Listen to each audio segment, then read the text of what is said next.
I'm not leaving. I'm not leaving. I'm not fucking leaving!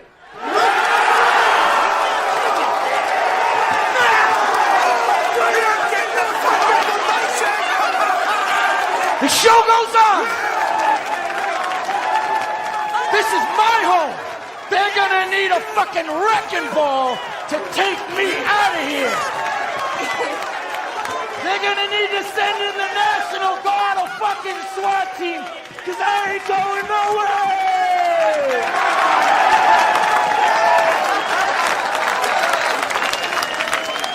Fuck them! I go to the store, come back. Price is still going up. I go take a shit this morning. Came back, price went up. No matter what I do, I just keep hitting jackpot after motherfucking jackpot. Ching! Ching, motherfuckers! Ching, ching! Woo! Hell yeah! Yeah! Uh-huh. Make money, motherfucker! Say, make money, motherfucker! Crank up that diesel. Let's go diesel.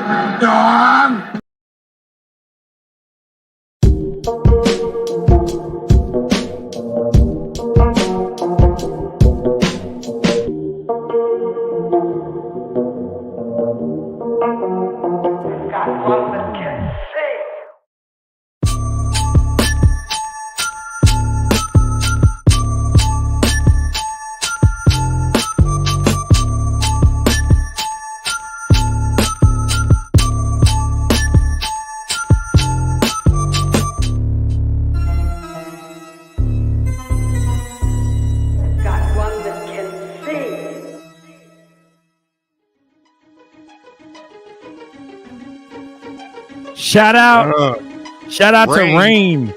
Rain here, baby. This is driving me crazy. By Rain here. Let's go. I know you're watching, Rain. Get your ass on the show. Let's go. Yeah, Rain. The fuck you been, bruh?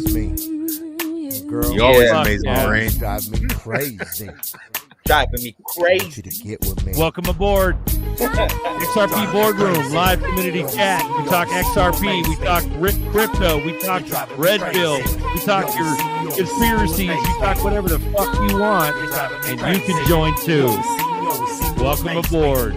Welcome to the Boardroom. Fuck yeah. The way you move, the way you groove, watching you from across the room. Girl, you get into my head. I dream of you in my bed. Girl, you're so sexy. Wish you to be next to me when I sleep, when I wake. You make my whole body quake with your sex. You drive me crazy. You amaze me. You driving me Fuck crazy. yeah, Rain. You amaze me. You driving me crazy. You amaze me. Cubic Love muffin. that shit. Let's fucking go, bro. Cubic there, man. What do you got? What do you got? You want me to blast that share screen? Yeah. It was just I was checking out the cubic price. That's a It's lot going of up a zeros, little bit. brother. 5 zeros, man. I mean, that's a fucking gem, dude.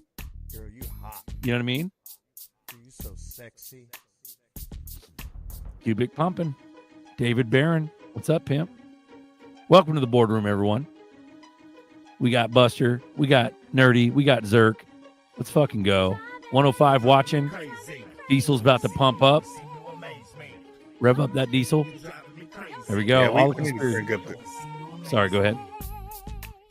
maybe should hold on. Let's just crank the diesel up real quick. Let's get this out the Crank way. it, bro. Crank up that diesel.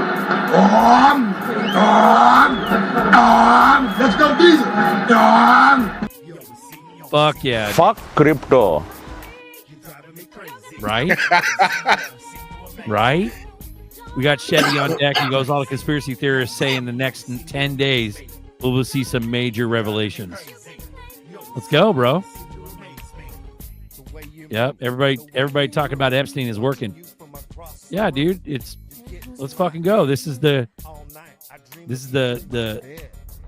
crescendo. You know what I mean? It's crazy though. It's taking so damn long that we're just it's taking so damn long that we don't even give a fuck. We just want to start mooning. Yes. But there's people in different stages though that didn't know about Epstein years ago. They didn't know about all the Q shit. They didn't know about none of that, and they're finally coming around because all they do is watch TikTok and fucking Instagram, and that's where they found out about Epstein. There we go.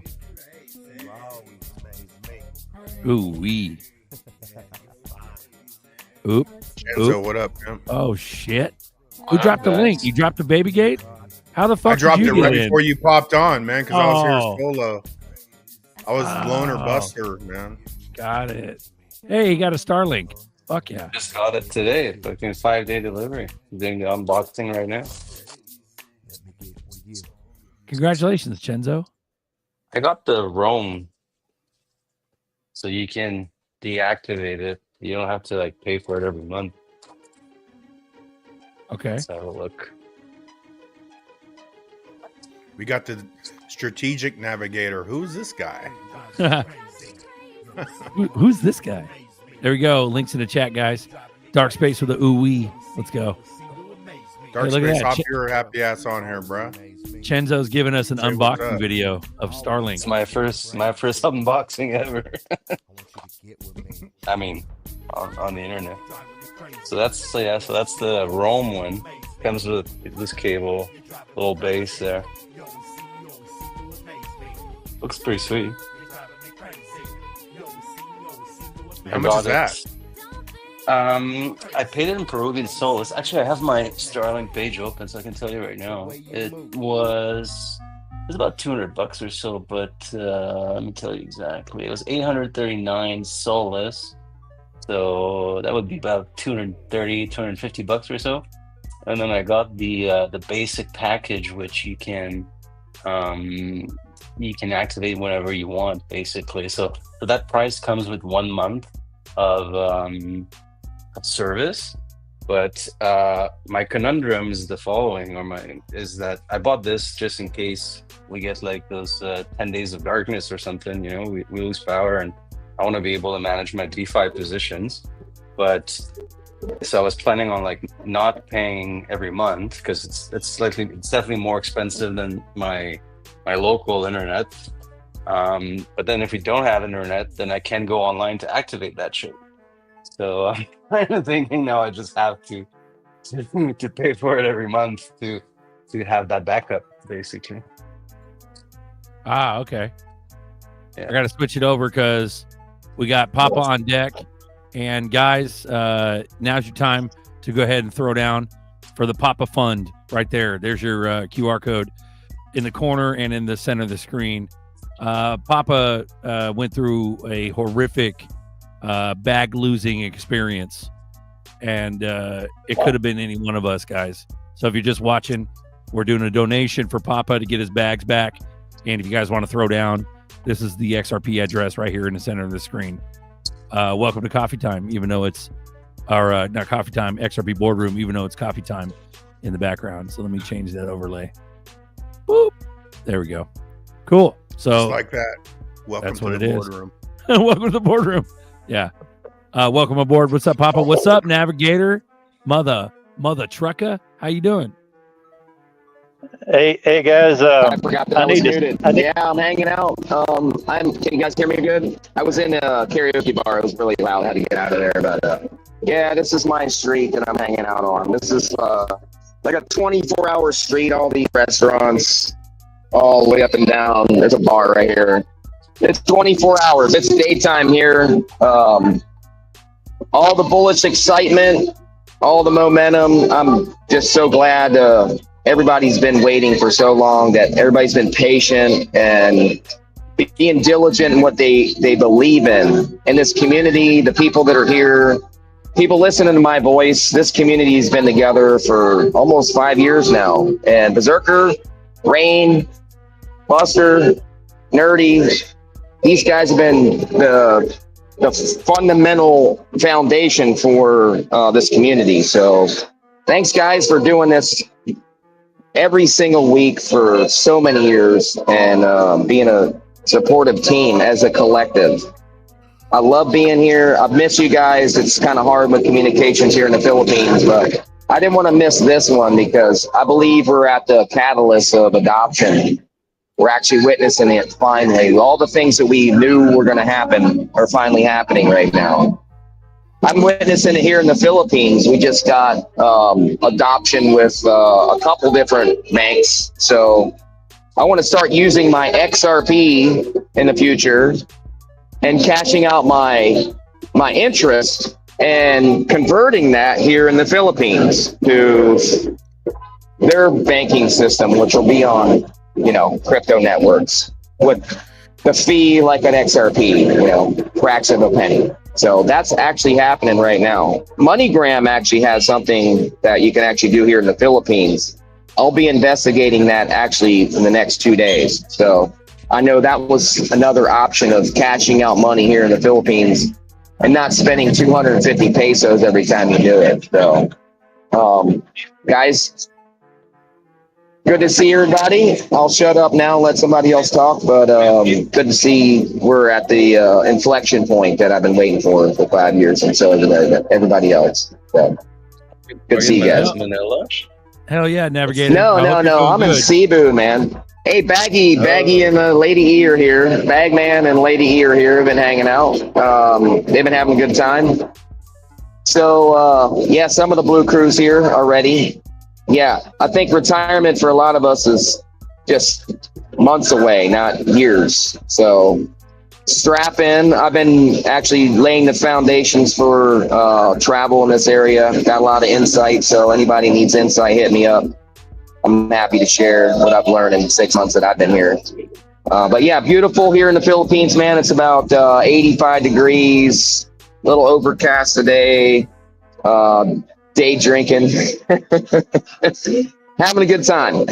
Retirement is a wonderful thing, and I think everybody's going to be there here in the very near future. So strap in, wait for some volatility because we're going to have it. What's up, Remy? I see a little chat there. Philippines is a wonderful place, very cheap. Everything, food, travel to an island nearby. You can live here for about $2,000 a month. So for those of you who want to actually early retire with a little bit of profit, that's kind of what I did. Get your little bit of profit and chill for a year on probably about $20,000 at the most. I'll kind of give you a range. $10,000 you can really live off, but you can actually cash out $20,000 and live in the Philippines, Vietnam, or Thailand for about $2,000, maybe even Malaysia. So if that gives you any insight. But I'm going to shut up now and let somebody else talk. Buster, Zerker, Nerdy, good to see you guys. And I can't see the chat or the other people on the panel. I see Papa. I'm sorry to hear, Papa, about your situation, brother. I'll pray for you, man. Cheerio. I've never met you, but good to see you. Beautiful. Good to see you too, Navigator. Hope everything's good. Papa, what were you going to say? I need to straighten something up. Let me start off by saying this. My dad, when he hit the bed, 2 minutes later, he was sleeping and snoring. And my brother asked him one time, how do you do that? And he said, well, I work hard, I pray before I go to bed, and I go to bed with a clean conscience. It's been a rough couple of weeks for me. My brain's about fried. And when I was on the show the other day, we were talking, and y'all asked me for some numbers. And I gave them to you, and I gave you the wrong numbers by mistake. I was looking on my sheet, and I looked at the bottom, and I looked at the total of me and my wife, and that's an error. I was on the phone, I was on the computer, I was trying to download shit, and it was a mistake. And I'm going to tell you that the real numbers are 8,000 XRP and 2,700 XLM is what I lost. The numbers I gave you were our totals, and I did it in error, and I'm sorry. It wasn't nefarious. It's just a dumbass old man that's had a senior moment. And I just wanted to get it straight. I wanted to get it straightened out right now. before we go one step further, and I apologize. Fucking beautiful. Thank you for your honesty. And Papa, we've always known you got a great heart. Otherwise, we wouldn't have fucking even tried to run some sort of donation. You know what I mean? It's one of those. Sorry, go ahead. I got to be honest. I mean, I just got to be honest. Well, no, it's a testament of who you are. That's what it is. You know what I mean? But I am a dumbass old man. Okay, well, you're a dumbass. Okay, great. Now relax and enjoy the show. Welcome to XRP Boardroom, a live community chat. We talk about XRP, we talk about crypto, we talk about Red Pill, and you can join too. Let's fucking go. Is there anything that you want to add, Chenzo? We kind of cut off your unboxing there, bro. Are you hooking it up right now or what? Yeah, sorry guys. It's loud in here, so I didn't want to break into the conversation, but I just want to show you the friendly people of the Philippines. They love to sing. Even the people that work here. And they all can sing. The talent is off the chain. It's actually crazy. But I'm gonna mute my mic because it's probably too loud. Beautiful, Navigator. Beautiful. Go ahead, Chenzo. Oh, there wasn't not much more. I was gonna. When you guys, if anybody's coming here, I'll teach you the ropes. Okay. Beautiful. Fun times here in Cebu, Philippines. That's where I'm at. Cebu. All right, I'm gonna shut up now. Beautiful, Navigator. Go ahead, Chenzo. I'm always curious because I spent some time in Thailand and a little bit in the Philippines as well, and staying long term in Asia is challenging.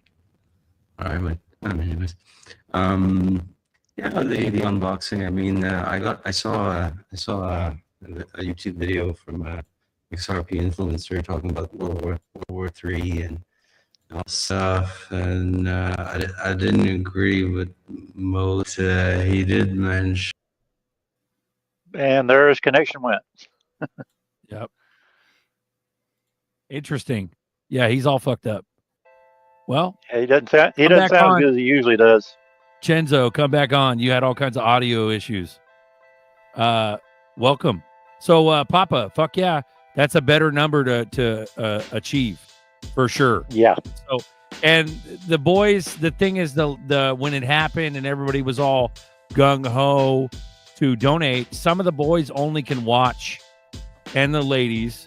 But the boys and the ladies can only watch certain shows. So we've only had, a Sunday coffee time. So now this is Boardroom.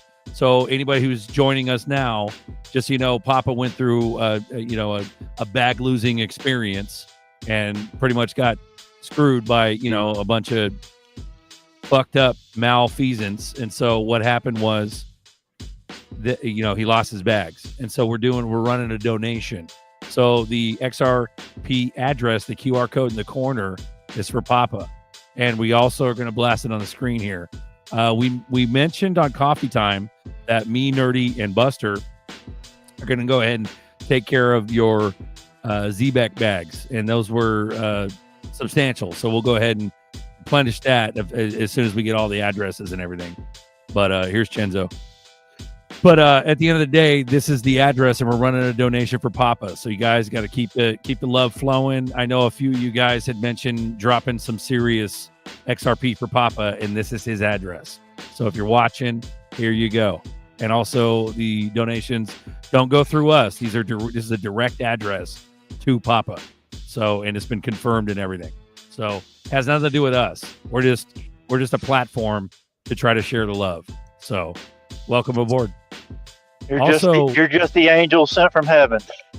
Well, the thing is, what you don't realize, not you, but what a lot of people don't realize is it's not just you. It's you, it's your wife, it's your retirement that's gone. It's literally your Social Security that's gone. It's literally because you all you did was stack bags with your limited income, and you've done it for the last 2 years or so. And also, you got grandkids, you got kids, there was a reason why you caught this fever right before everything happened, Papa.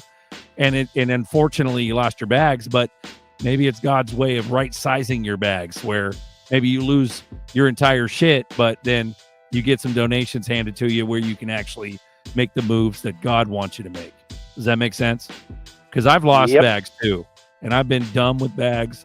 I fucking gambled with bags, and it's right sized me for sure, and that shit sucks.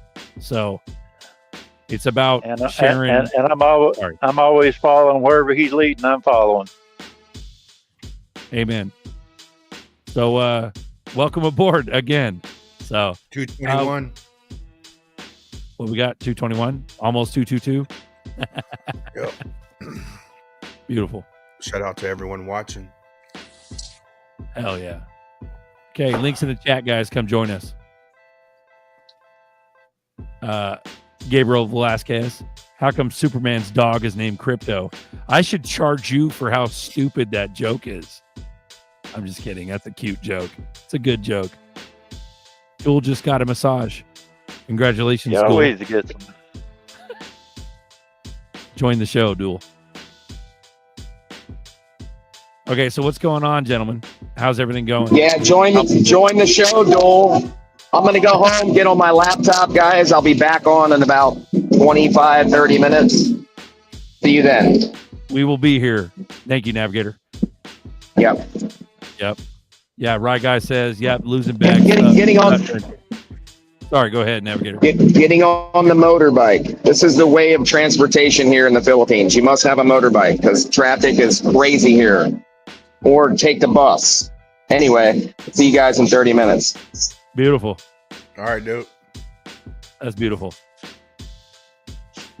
Well, it looks like round one of the bill didn't go through, huh? Right. Yep. I love Yeah, it. that was disappointing. Yeah. Zerker charging It'll get there. motherfuckers. I'm not charging shit.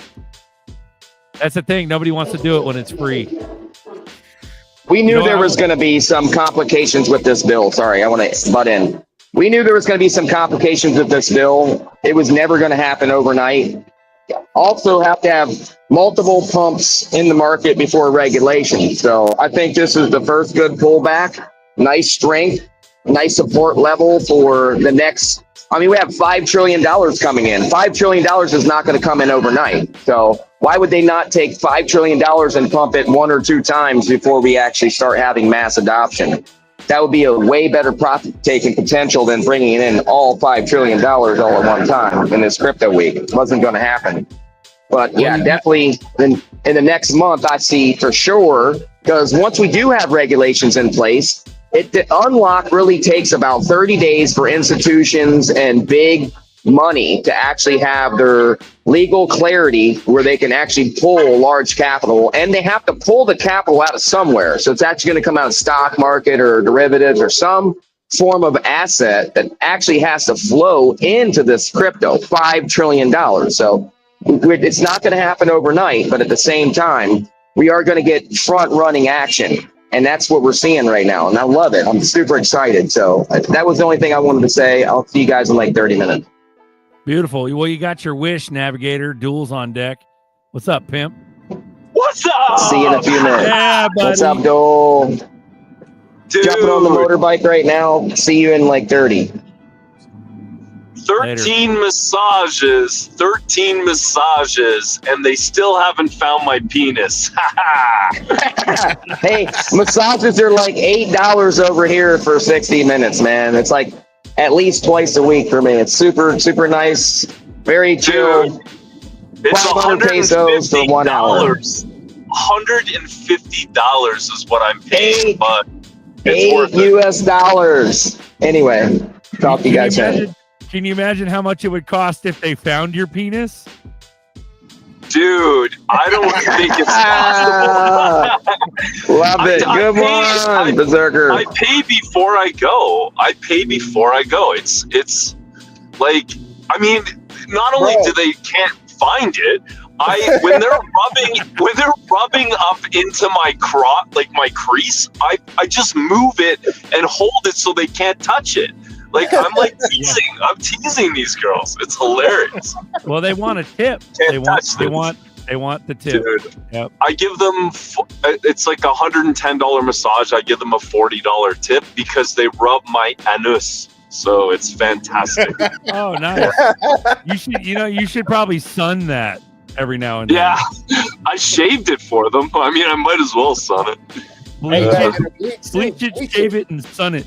Yep. Yeah, I might bleach it. Yeah, we'll try that. Yeah, no, I'm kidding. Make the starfish pink again. Yeah. No, I'm kidding, of course. Like, I'm pretty sure this is a legitimate place because, I mean, they're not American, I will say that. Like, my American therapist won't get anywhere near my crotch, but they love to dig up in there, and it's tight up there, so I fucking love it. So I'm not going to American therapists anymore, that's for sure. And next time you gotta go half chub. I can't get hard because, one, I'm in fucking pain, and two, like, I'm in pain. Like, it's when I'm there and they're doing their thing, it's not like I'm like, oh man, this feels so good. I'm like, if I was thinking of you, nerdy, maybe I'd get hard, but no, I'm not getting hard, dude. So they're probably like, what's wrong with this guy? Why doesn't his dick work? I don't understand what's going on. It's funny. Well, they're hoping to He take must advantage He must of like boys. He must like boys. Maybe that's why they keep playing with my butthole. Maybe they're trying to turn me on. I don't know. Damn, bro. I think you figured something out right now. Ooh-wee. There's only 6 people on fucking deck. I expect more. Come on, join the show. Links in the chat, guys. Hey, is it me? Is it me, or is it something else that you can't see half the chat at the bottom? No, it's the new bar on the bottom on StreamYard. Oh, okay. Yeah. Oh, okay. Yeah, they kind of messed up their margins trying to redesign it. Ellie, any man needing to emphasize his ass tight isn't gay, I'm assuming. Duel, you get that? Yeah, loud and clear. Listen, at least I've got 2 nipples. She rubbed my nipples tonight too. Oh damn. Dude, it was even the cute one. It was the young cute one, and I still didn't get excited. It's like, whatever. Bro. Again, when you're in pain, dude, it's not like I just drove back from a cottage in Michigan, and like the reason I dipped out and went and got a massage tonight is because my fucking body's killing me, man. Ooh-wee. So I can't wait to retire and not have to sit all day. Ooh-wee. At least you retired with 2 nipples. That's good. That's beautiful. We love you, Ellie. $140 to get the shit kicked out of you. Yeah, right, guy. Yeah, basically, this young one, the young one and the other old one, Wendy, they walk on me like she's up on the rails and she's like digging. It's like so good, man. I cannot even tell you how good this massage is. I will never go back to an American place. I will not. So. Duel built like a Ken doll. There you go. Lower pretty much. Yeah. XRP Unless Chevy. I get excited. If I get excited, I mean, it's not like I have a tiny penis. I mean, it's not like huge like crypto OGs, but you know, yeah, it's all right. It does the job. It does the job. What the fuck? All right. Would you say that? Would you say that? Why would you say that? That's funny. Because people know we roomed together when we were in Austin. So it's a joke, obviously. I have not seen his black. There's an example of what happens to Duel. Bill's massage. Right there. I can't look up. Yeah, that's literally what it is. It's awesome, man. Well, they put their heel right into your butt crack. Like they have a sheet over it, but they wedge it into your butt crack on your taint basically, and then they push hard against it repeatedly to try to like pop everything. And it's so crazy. I can't even. I don't even know what to say. Well, I'm gonna say no homo and change the subject with XRP Chevy's comment.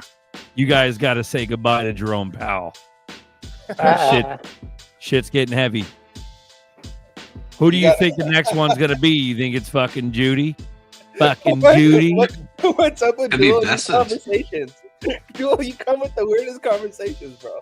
But that makes dual. It's fucking beautiful. Yeah, dude, I can't tell them about the technical side of things. You already do that, so I just want to make people laugh. I remember one day, was it the other day? Buster goes to you, Dual, you're hella gay. It's got to be Judy. I mean, I think I would like it if it was Judy. Judy Shelton would be good. Bro, I think it's already in the cards. It's already planned out. And nobody sees it coming because I've seen multiple, there you go, Dual likes his back blown out. That's funny. But I've seen... that is funny. I've seen multiple fucking articles talking about the other runner-ups for the Fed chair, and I wouldn't be surprised at all if it like Judy out of nowhere. Boom. You know what I mean? Dahmer said he wants Lizzo to walk on his back, though. What the fuck? Bro. Now that's Boardroom. There we go. Anybody in the chat, if they come to Indianapolis, we'll go get a couples massage together at this Chinese place. It'll be fantastic. Nerdy, especially you, dude. I'll even let you drive my car. Well, here's the thing. Here's the thing. I like my family and friends that know I'm so bullish on Zerps and shit. I tell them, I say, bro, as soon as this shit fucking goes, like, you know how many fucking bullshit things I'm going to be invited to? Every one of you motherfuckers are going to have some fun, crazy party idea that you're going to want all the blue crew to come show up at. But you know how many ways we're going to be fucking spread? Do you know how many motherfuckers each of us know in the community? It's going to be nuts. It's going to be constant parties. That's if you can get any of us to go. Because every one of us is going to want to throw our own moon party. You know what I mean? So, I mean, I'll visit Dual. Let's go, bro. It's fucking... No, we don't nobody has to come to Indy, man. We'll get together somewhere cool. I mean, yeah. Well, what means I don't know if your shit's cool. Like, is Indianapolis cool? There's cool stuff to do here. Like right now, I'm going to Twin Peaks to get a cold beer. But I mean, shit, I miss my turn. You're too busy talking about buttholes and shit. Yeah, all I have to say, like, this car is so freaking stupid. Run it, bro. Run that exhaust. Oh my god, dude. This car. I missed my turn again. It sounds like a Polo. Welcome to Boardroom, Dual. Listen to this thing. Dude, it's so dumb, dude. Sounds like so an angry German. That's dumb as in good. It sounds like an angry sewing machine. That's what it sounds like. Little 4-cylinder. Oh man. Let's go. What kind of car is it, Dual? It's a 2024, Prius, 2024 Golf R, but I've done stuff to it. One of the guys I'm playing poker with on Friday, I've told you guys about him before. He started multiple businesses. He's coming this week in a McLaren 720S, and I'm like, you piece of shit. like he's got not only is he made like $3 million on Trump coin. He got in stupid early and put in like $100,000. And not only that, but this dude's got like hundreds of thousands of XRP, and he's already rich. And I'm like, I hate this guy. No, he's smart, bro. Going in hard at 100K for Trump coin and making all that money, bro. Like, that dude's a fucking genius. Absolutely. He got out at 70 cents, dude. Don't run over the rabbit. Don't run over the rabbit. He had insider information. He's met with like the Chainlink guys. Like he's got business contacts, and this is what happens when you start networking, and instead of getting a traditional job where he's pigeonholed into a certain income stream, this kid is and I call him a kid because he's in his early 30s. Like he was making millions when he was in his late 20s because he didn't get a job.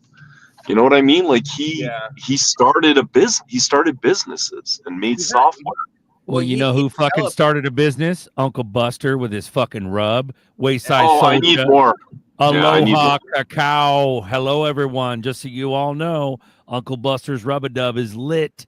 We put it on some steaks and ooh-wee.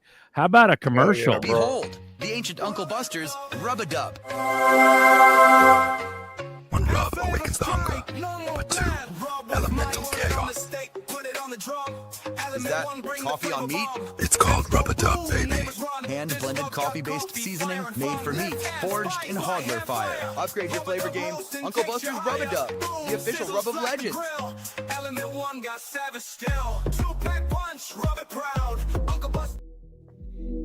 Fuck yeah, dude. Let's fucking go. Sorry to interrupt you guys. Had to plug that shit. But that rub is fire. And it's honestly from the heart from Buster. It's not about money. Otherwise, it would be a lot more expensive. You know what I mean? Shout out to Wayside, man. Appreciate you, bro. Yep. It's about getting his name out, starting up a fucking destiny. You know what I mean? And that's what this is about. Golf R, tune, exhaust, I believe. Right?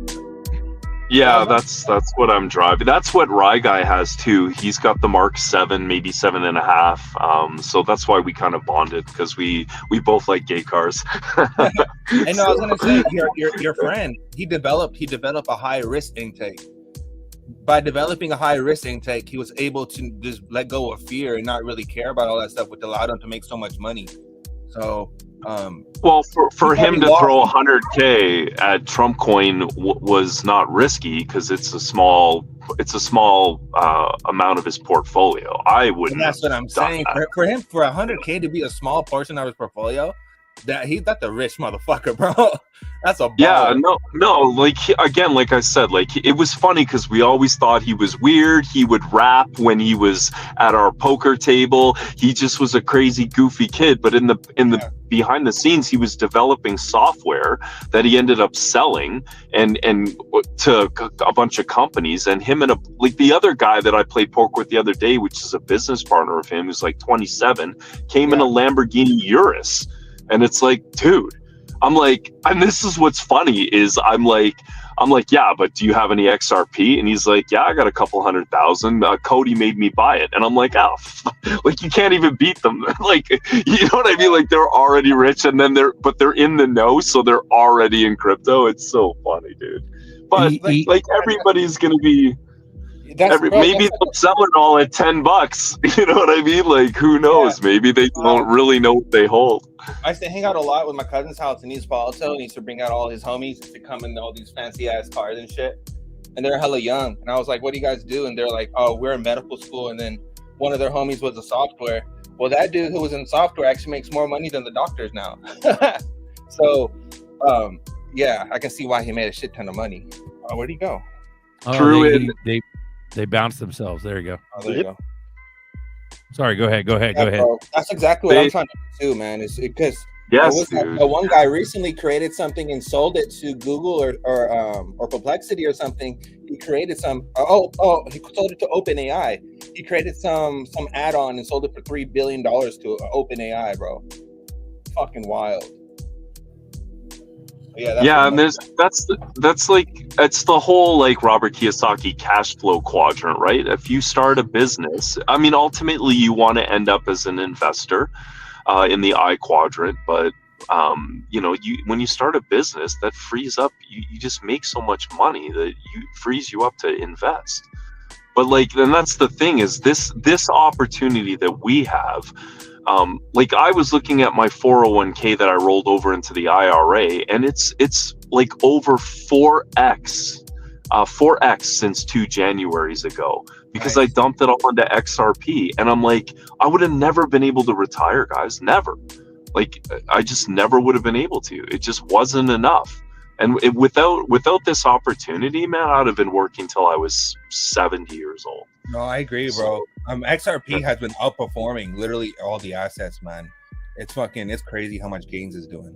Yeah, except in the last week, XLM caught up though, didn't it? It was so Yeah, nice I did. to It's see just that. crazy to see that, bro. Up 100 and something percent was wild. I saw your post on X where you were like, "I'm up 100% in my XLM trade." Yeah, it was crazy, dude. It went bonkers. Just so you guys know, the QR code on the screen is the XRP address for Papa. This is the donation for Papa. So thank you very much. Can I screenshot that? Will that work if I do that later? Because I'm in my yeah. If you rewind it, yeah. Yeah, I could go back to this stream, but yeah, I'm leaving it on screen for long enough to where you guys can find it if you search. I'm wondering if I screenshot it right now, if that'll work. Fuck yeah! Oh, got it. I got it. But we're doing a donation. If you guys are newly watching, this is a donation for Papa, XR Papa. He had gone through a bloodbath and lost all his bags, and we're trying to get as much back as possible before Moon for him and his kids and his family. And he loves all of us, and he's grateful, and we all know this. That's why we're doing it. So fuck yeah, let's run it. Thank you guys. But Duel keeps kicking himself. He's trying to do his phone shit. Chenzo's on deck, and I see like about 285 pussies in the chat that won't join the show. So I'm going to go ahead and put the link in the chat again for the 90th time. There you go. Come join us, guys. Let's talk shop. Hey, Nerdy.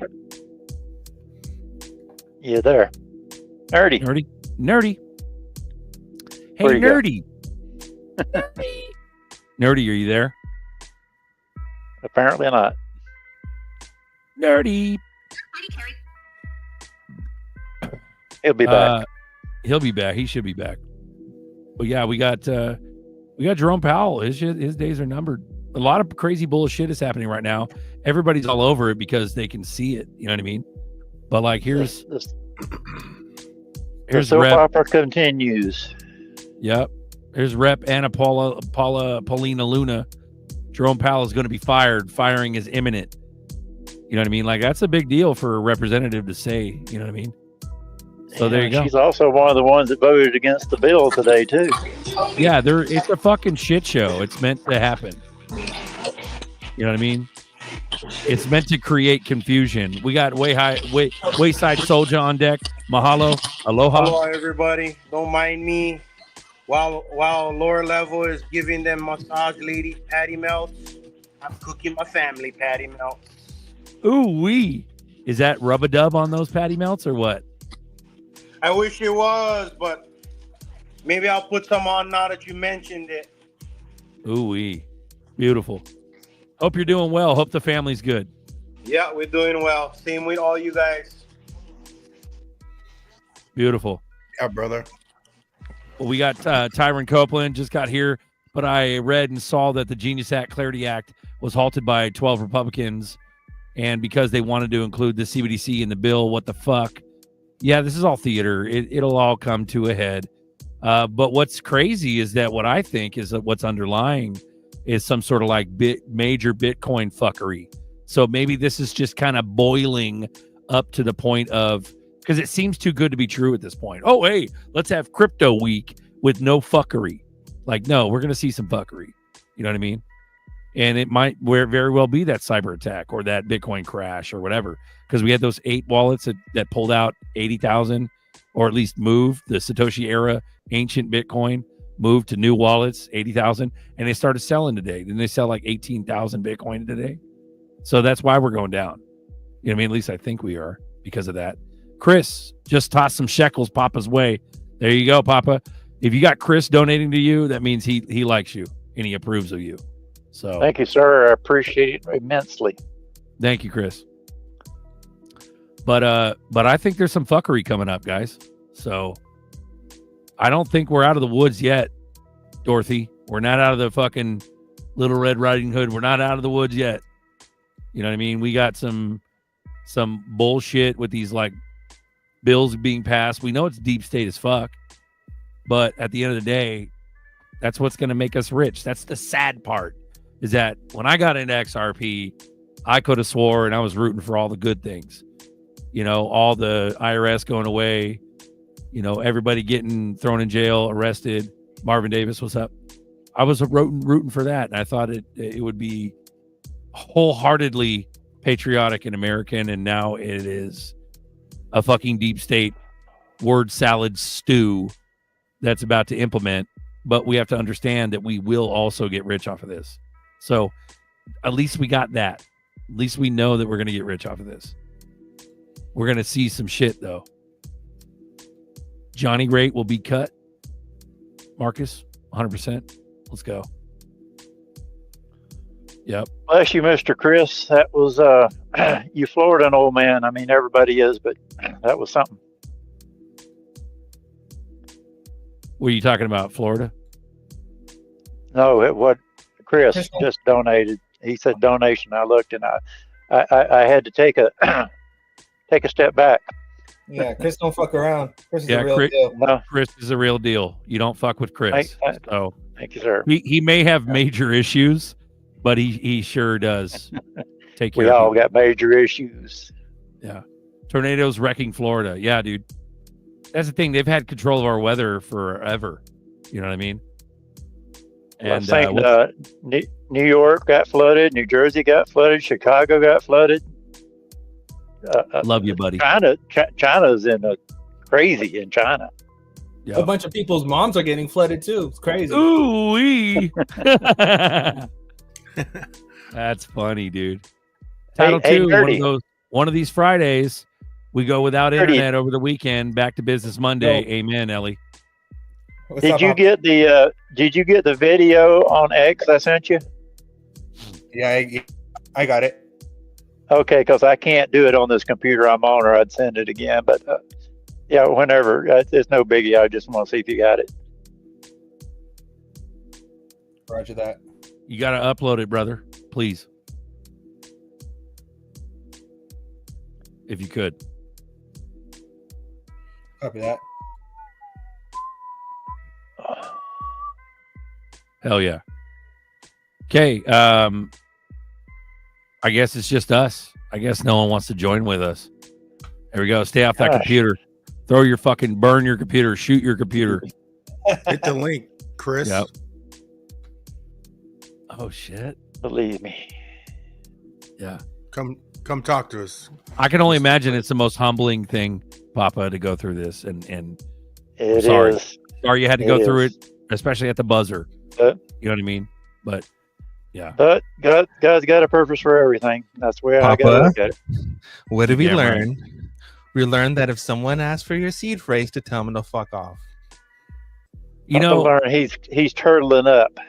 Yeah. You know, Papa, you could also tell Nerdy to shove it where the sun don't shine too. Nah, I can't do that. Just because you're humble doesn't mean you're a doormat. You could tell all of us at any time to fuck ourselves, and it would be hilarious. So, it's all Miles, learning hello. experience. Hello, everybody. Good to see you all. Hello, Mr. Thank you Miles. for joining, Miles. Come I on. appreciate it. Hello, Miles. Got your rub today, Buster. Had it on some steak. It was good. I look forward to using that bottle quick. Nice, brother. Yeah. Good shit. I made all my kids smell it. They're like, oh, it smells good. Smells good. Oh, Papa, you have a Tangent wallet coming your way too, sir. Okay. I don't think anybody's got my physical address, do they? No, Zebeki and Savage bought it for you, and so we're going to get it over to you, and that way you can set it up and have an alternate address as well for other reasons. I appreciate it.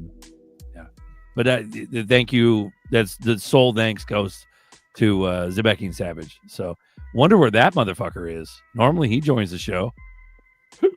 He's in here. Right, he's in the chat. Interesting. There he is.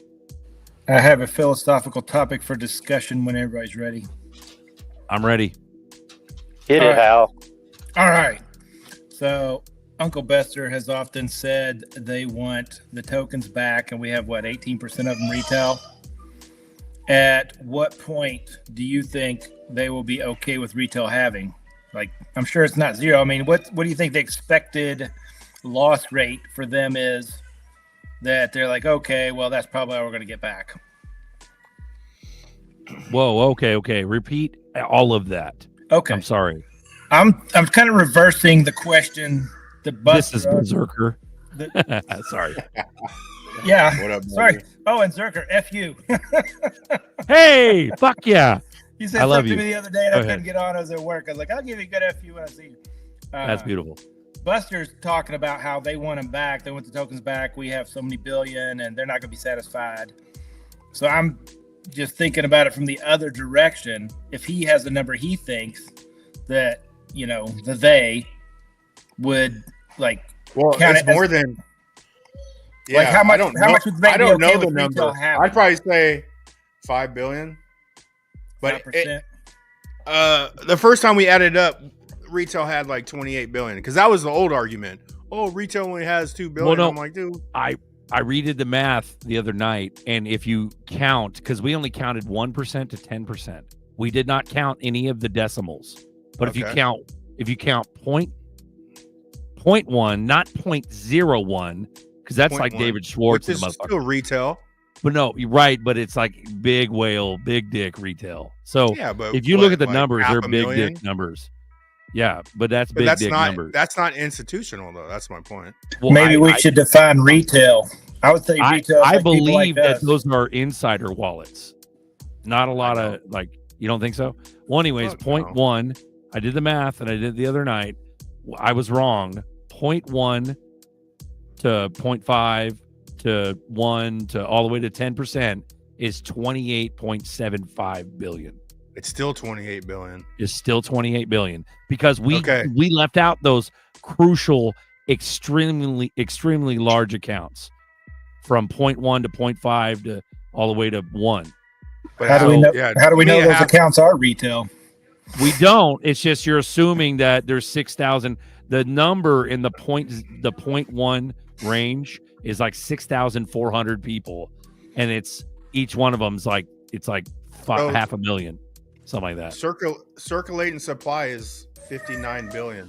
You're gonna tell me like when people say they don't care if a few people get rich, they care when you got fucking half the supply.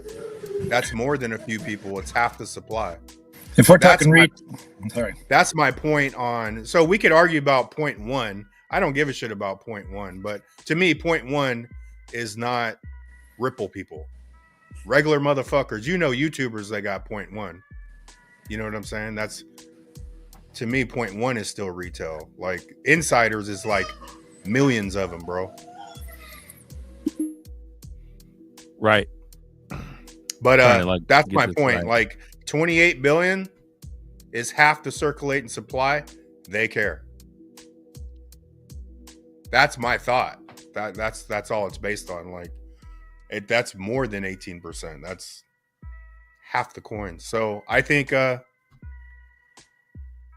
gonna get them back with a higher price, man. They got to give you a higher price to get them back. That's just And you the way think it you think they'll be happy with 5% out in the wild? is. 5 billion coins. Yeah, they're gonna show you a shit ton of money though before it gets down to 5 billion, right? That's what I'm saying. Do you think that's part of the thing? Is they're waiting until they get so many back? They're not waiting. I think it's all planned out. They're not, they're not, oh, we can't do this until we get these coins back. They already know exactly how to get them back. They're going to show you $10. Okay. And there goes 10 billion coins. So the plan's the plan, and it doesn't matter how many retail are out in the wild. They're going to do what they're going to do regardless, and they'll get them back eventually. Yeah, but my thought basis was they're not showing you $10,000 with like flip the switch ain't happening until this number's way down. Okay, so you do think the price or what they're going to do is contingent on how much they get back and when? I think, yeah, for the ramp, for like the way I'm thinking about it. Okay. But I do believe flip the switch, but I don't think they're flipping a switch with 28 billion retail coins out there. Okay, so 0.1%. I got it on screen, but it's small. I can't zoom in. I don't have an Apple computer, so I can't do all that shit. I can see it. 0.1, 6675, so 6,675 people. have 365,000 XRP. That's fucking retail. That ain't even close to institutional. Institutional is the 667 up top. So I did all this math right here, and that was 28.75 billion. But when we did it, this right here, 1 to 10% was in the 15 to 18 billion range, which was that was after the move from 50 cents to 340. So when we calculated this 1 through 10, that's when it was 28 billion. But now 0.1 through 10 is now 28 billion. So we lost. You see what I'm saying? Yeah, we lost. ZERP, they got a shit ton they got billions back for a $2 rise, man. But we don't know who owns those accounts. Those could be LLCs, those could be small companies, small banks, small businesses. Well, what are you getting to? What do you mean? It doesn't matter. If they're not elite, if they're not institutional, does it matter? Well, I'm just trying to get the mindset of what Buster was saying, thinking about it from a different angle. And he thinks the flip switch, he thinks it will be influenced by how many are in the wild. Non-institutional coins. Okay, I don't think. What was your point, Miles? Miles, I don't think anything's influenced. I think we're running straight to the plan. We're running the plan right now. I don't think we're waiting and they're trying to figure anything out. Everything's already been figured out. Whatever's going to happen, we're running through the plan. So what was your point? I want to know. I don't understand. I'm like fucking special licking the window wearing a helmet on the struggle bus. I didn't quite understand. What were you exactly proposing, Miles? That's what I'm trying I was to figure out. asking a question. Yeah, but what was it exactly? The question basically is Buster, when he talks about how many coins retail has, how many are in the wild, whatever you want to call it, did he think that was a factor in what they're going to do and when, or the timing?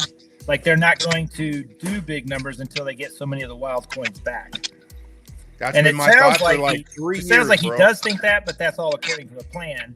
But I'm saying that, is there a date or is it conditional?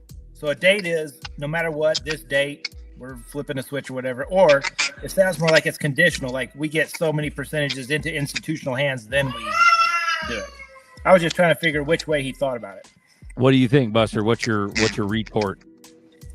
Well, that's all part of why I say the ramp up. I think as we go up in stages, they already know the chunks of coins that are coming back, and it's going to be a certain level before they show somebody $2,000. They ain't showing 28 billion coins $2,000. Nope. Not okay. happening. And I agree with that. But that's my basis.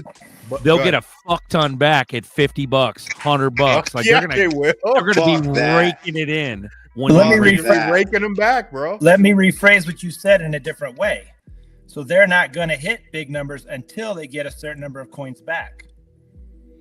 They're not going to hit big numbers. That's what he's saying, yes. What do you think's big numbers? To me, like I don't think any number of What's XRP up, Zabecki and Savage? Sorry. You know, I don't think like when you hear, oh, it could be $1 million, like I don't think any of these numbers are out of range. So when people say, oh, $50, you know what the market cap would have to be? They already know the value in all this shit. So if they have to give you $50 for you to fucking unload, you're going to get that. But I don't think $50 that's life changing. But I don't think in the long scheme of things, $50 ain't shit. And ain't shit. Another way to say it is, we fucking know this, but there's only 300 watching right now. Sorry, the more hardcore hodlers are holding on to these wild coins, the longer it's going to take for them to open up the big gates. No, I doubt it. I doubt it because from the sheep. Sorry to chime in and talk over you. Go ahead, both you guys. But dude, the sheep that are in crypto, meaning the crypto sheep that think they know what's going on, and they kind of hope that we'll get $20 at the end of this year. We'll get $50, maybe by next year. Those motherfuckers are literally going to unload a lot. Okay, I wouldn't say maybe half their bags, but like 30%, like big chunks. And you multiply that by the people who hold XRP, that is billions on billions on billions. That's like 20 billion already gone. Okay, another question then. How many people that hold now do you think will hold out percentage-wise, like percentage of holders on your list there. How many of those people, hardcore holders, do you think are going to hold on to $1,000 until $1,000? I would say 5 billion worth of XRP or less, 3 billion. So he's not talking people; he's talking XRP. Yeah, Well, I'm talking. I was asking how many individuals did you think would hold whatever the size of Well, their the account is. hardcore XRP army consists of about what? Hardcore, not the keyword is hardcore, not people that hold XRP, but not only people that hold substantial amounts of XRP. So there are substantial amounts of XRP holders and they're hardcore, but they I don't know how long they'll hold for, but that I would say is probably about 100,000 people in the Would world. hold till $1,000. No. That's 100,000 people that are hardcore that are diamond hands. What I'm saying is that's 100,000 people. Who's going to hold till $1,000 are definitely those people, because I believe those numbers are going to come faster than you believe.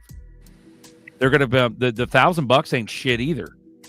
No, but for a lot of people, that's going to be, I mean, No, right now, but what I'm saying is, me Yeah. as a hardcore holder, I'm not fucking selling half my bag at $1,000. I'm selling maybe a fraction just to go fucking get a shack to live in or something. You know what I mean? Okay.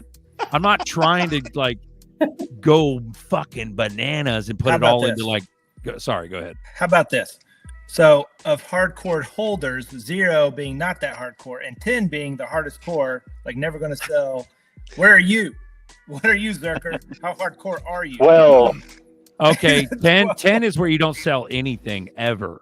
Perfect. Okay, that's That's the ideal. unrealistic, honestly, for someone like me. I'm a debt slave. I'm a normal Joe. I'm Joe the plumber. So Okay. I'm going to get rid of 20 to 30% of my bag throughout At the what next. price? At what price? It doesn't matter. Whenever the fuck I need. Okay, as needed. As As needed. Fair answer. Yep. That's a fair answer. So if That's you what hit I'm hard gonna do, times- realistically. If you hit hard times But- tomorrow, you would sell something at $3 if you had to. No, fuck no. Then I'm you're- already. okay, You don't so the price understand. does I'm matter. already in hard times, and I'm not. I'm resisting at all This times. motherfucker's fixing people's cars. Yeah, You got a number. I'm just saying, what number does your hardcore start to break down a little? Well, it's about changing my life. So it's about how much is enough. So how much is enough? California home prices or rent? There's lots of decisions to make. You know what I mean? Yeah, I'm still selling some, bro, because I've collected a lot. So I'm gonna sell some, but yeah, I would always sell said some at $1,000. There's a No, majority. I'll sell well, yeah, some at $1,000. I'm changing my $20. fucking I'll life. sell some at $10. But it'll never go past. It'll Because never I've been go past. That. accumulating enough to do it. But It'll my know. thing was if you have So an I'm- opportunity to change your life, do it with as few as possible. Right. But so it'll never. For me, it'll never go past that 30%. So in other words, the 70%, 60-ish, 70-ish, something like that is forever fucking bag. Meaning I'm earning yield off of that, and that will pay me and mine for the rest of our generations. Does that make sense? Yeah. I'm So just trying to there's get a it- I'm just trying to significant get- amount that's not going to get touched ever. And if it does I'm get just- touched, it'll just earn yield. I'm just wondering what you all think is the percentage of XRP Army that thinks like that. Out of the 100,000 of hardcore fucks, I would say 3 to 4 grand, 3 to 4,000 people.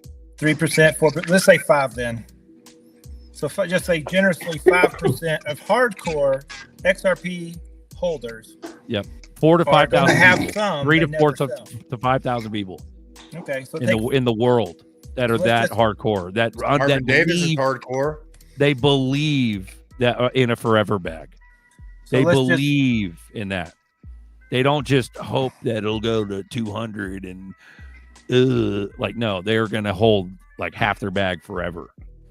Like Okay. they're gonna All of die. it. and it's All gonna- of it. They're They're gonna gonna die, test and it's even- gonna get into a trust and all. Yeah, You're Sorry, going to go ahead. test you even if you have diamond hands. That's why I think honestly the spec run could be way bigger than people think because you're going to get tested. If you unload it at $50 and this motherfucker goes to 175, they're going to tempt you again to unload more. That's Here's the that's number. my thought process though. That's bro. why I've I had- give myself such a larger like percentage.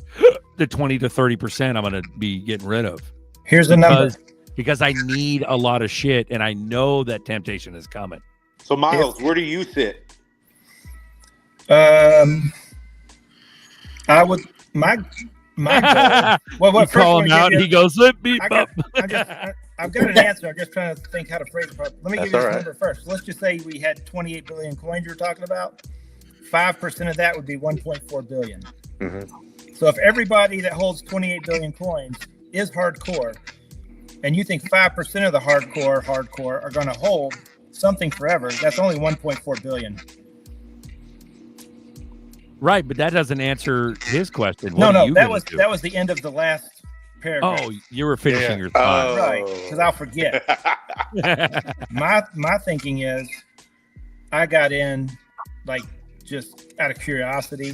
Then you dig and you dig and like, oh wow. Then it's like, oh, maybe financial gain.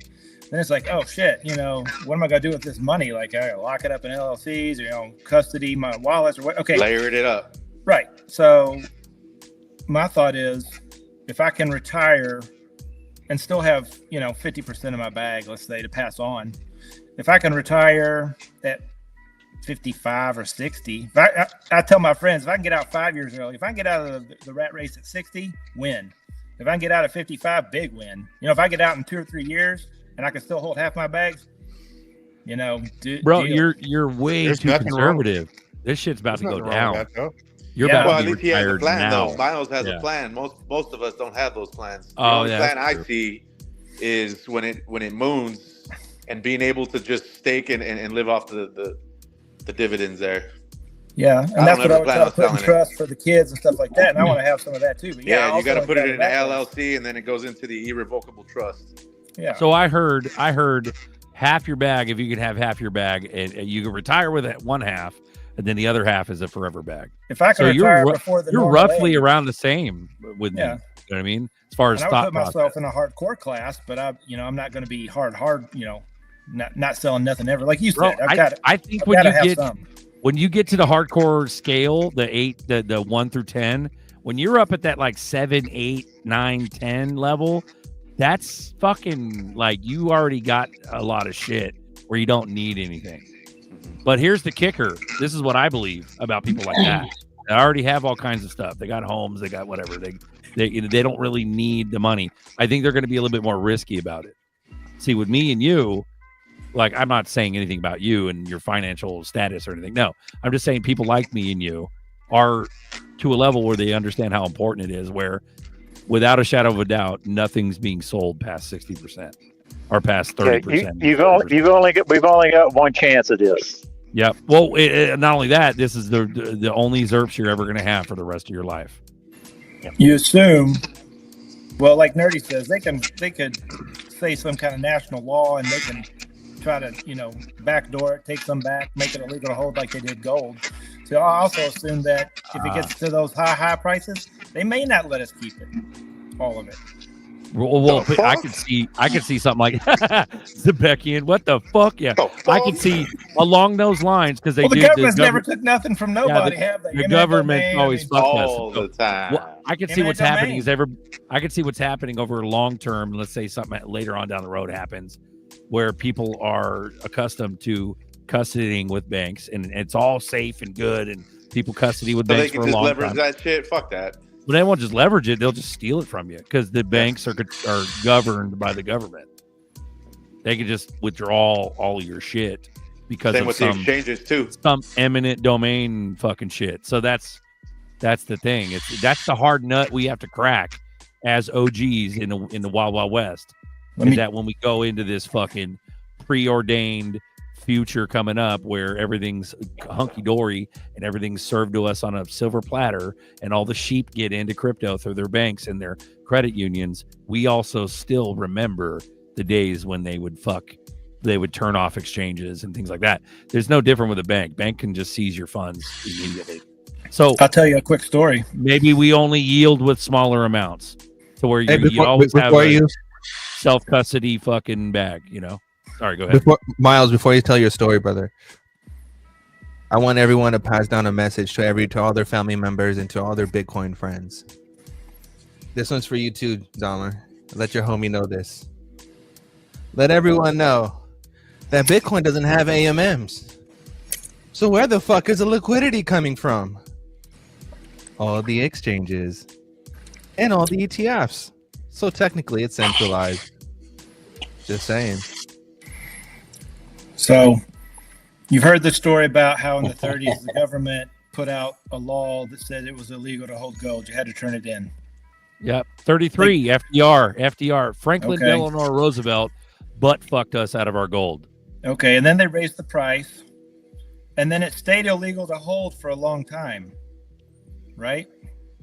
It wasn't just like a one-year thing. It was illegal to hold gold from federal law for years, right? That's part of the story. Is that accepted? That's the truth. I'll take it. It was illegal for years to hold gold, unless it was certain collectible coins. You couldn't hold bullion. Of course, the rich leave a loophole. So you can't hold gold under federal penalty of prison and different things. I mean, they had flyers out and it was jail time and all this stuff. They figure 30% of people turned it in voluntarily.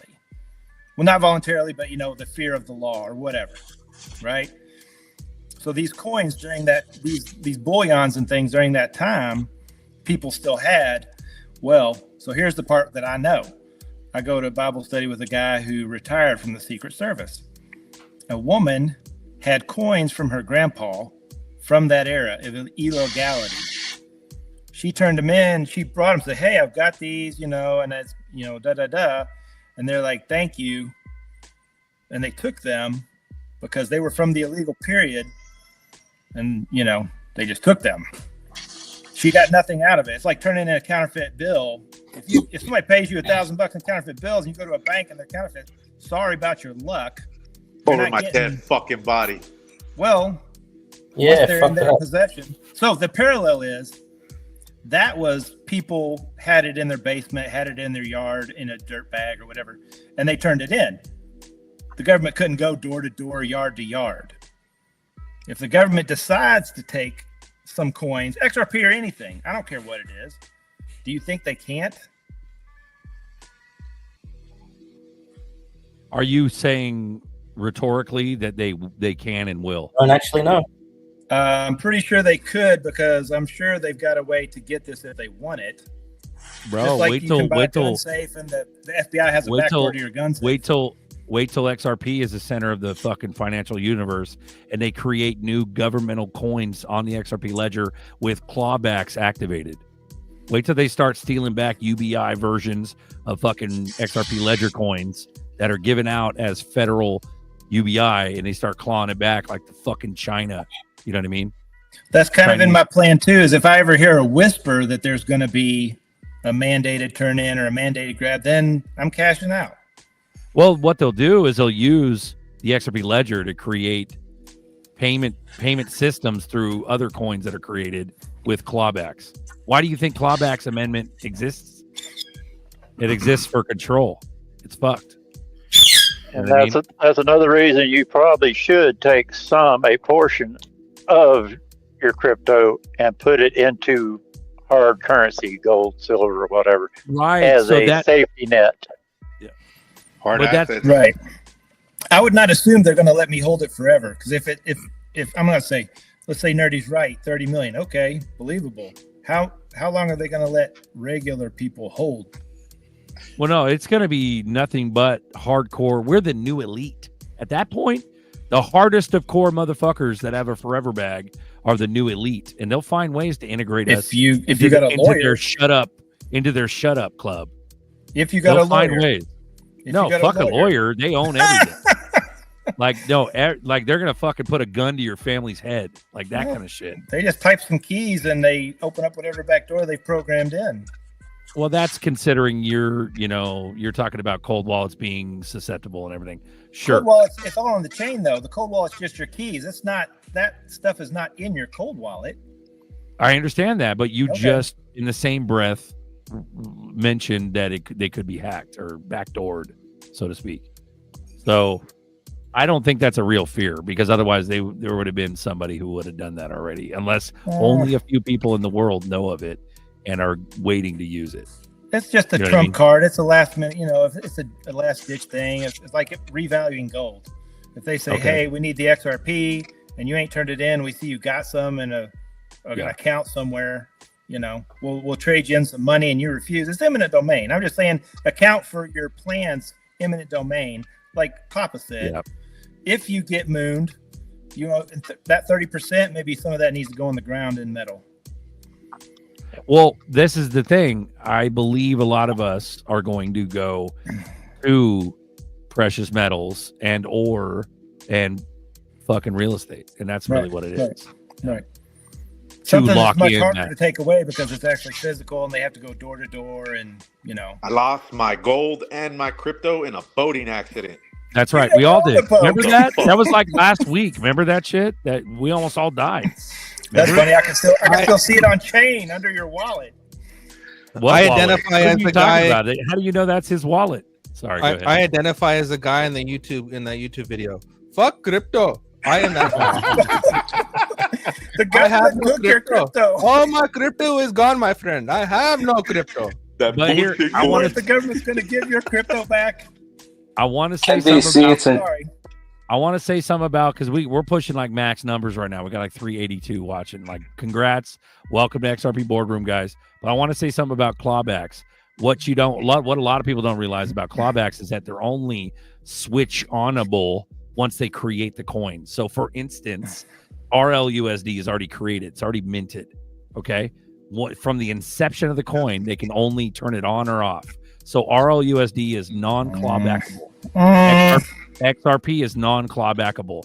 Miles, would you stop being a fucking prepper and paranoid and shit? That's just what they told us. That's just what they told us. Okay. What they tell I us. see that, but like, are you going to be fearful always? There is no other alternative other than self-custody right now. Everything's dangerous. We're outside the box. I'm saying go outside the box more. So are we going to sell our forever bag and buy gold and silver and bury it in our backyards? Or like, I'd say stay in touch with your community. But even with that, like, nobody likes banks, but you never just had $2,000 missing out of your bank. You know what I'm saying? So in the Great Depression, the banks that closed, some of them didn't open. The probability of that. Well, here's the thing, though. We're going into a whole new world. Do you think they're just going to prime and prep the public to get ready for crypto to be able to use it? And we're going into a golden age and a golden era and all this shit, and then they're going to tank us again? Like, we're already fucked. We're already fucked right now. Nobody. You believe the golden era? I believe that they're going to create this golden fucking era with crypto. Everybody's going to benefit from it, even the Po folk, because they're going to get free UBI. It's no different than fucking EBT and fucking WIC. Oh, you motherfucker! You just made my day. I'm telling you, that'll be a golden era for them because they're getting free money. What? But we won't be affiliated with that because we'll be fucking stupid, Gorillion rich. I'm just saying that's what they're calling a golden era. It's gilded. It's gold-plated. For sure, and I agree with you. It's not real patriotism. None of this is. I'm already past the point of black pill. Even when it's to the point where we're fucked, and AI is going to govern us. That's it. Even if they flip switch and it gets to crazy prices, they still, whether it's decentralized or not decentralized, they still created a shit ton of value out of nothing. Yeah. You know what I'm saying?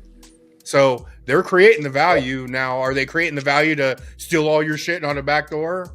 I mean, I doubt it. I doubt it too. Yeah. Let's launch a better system. Yeah. And fucking start it off with a bunch of shady shit. That makes zero sense. And I agree. Yeah. There's historical we get to that point of Armageddon. If we get to that point of Armageddon, then they'll steal it, but it'll be later. Sorry, wait, hold up. It'll be way later. No, Buster's onto something. If they can just print money, why are we paying taxes then? No, that's check the this out. point. No, That's why I don't believe it's fucking good. None of this is good because we're still paying taxes, and they're just flirting with dumb concepts where they should literally take away all income tax, all property tax. Fuck you. We're American. We're free. Like, no, they're pussyfooting us into some dystopian AI future. We're going to get rich as fuck from it, but this is what I believe. I'm listening, nerdy. All right. Go back to Buster. Buster, what were you saying again? Oh, fuck me, Miles, right? I'm listening to you too. No, you're good. You're good. We're gonna come back.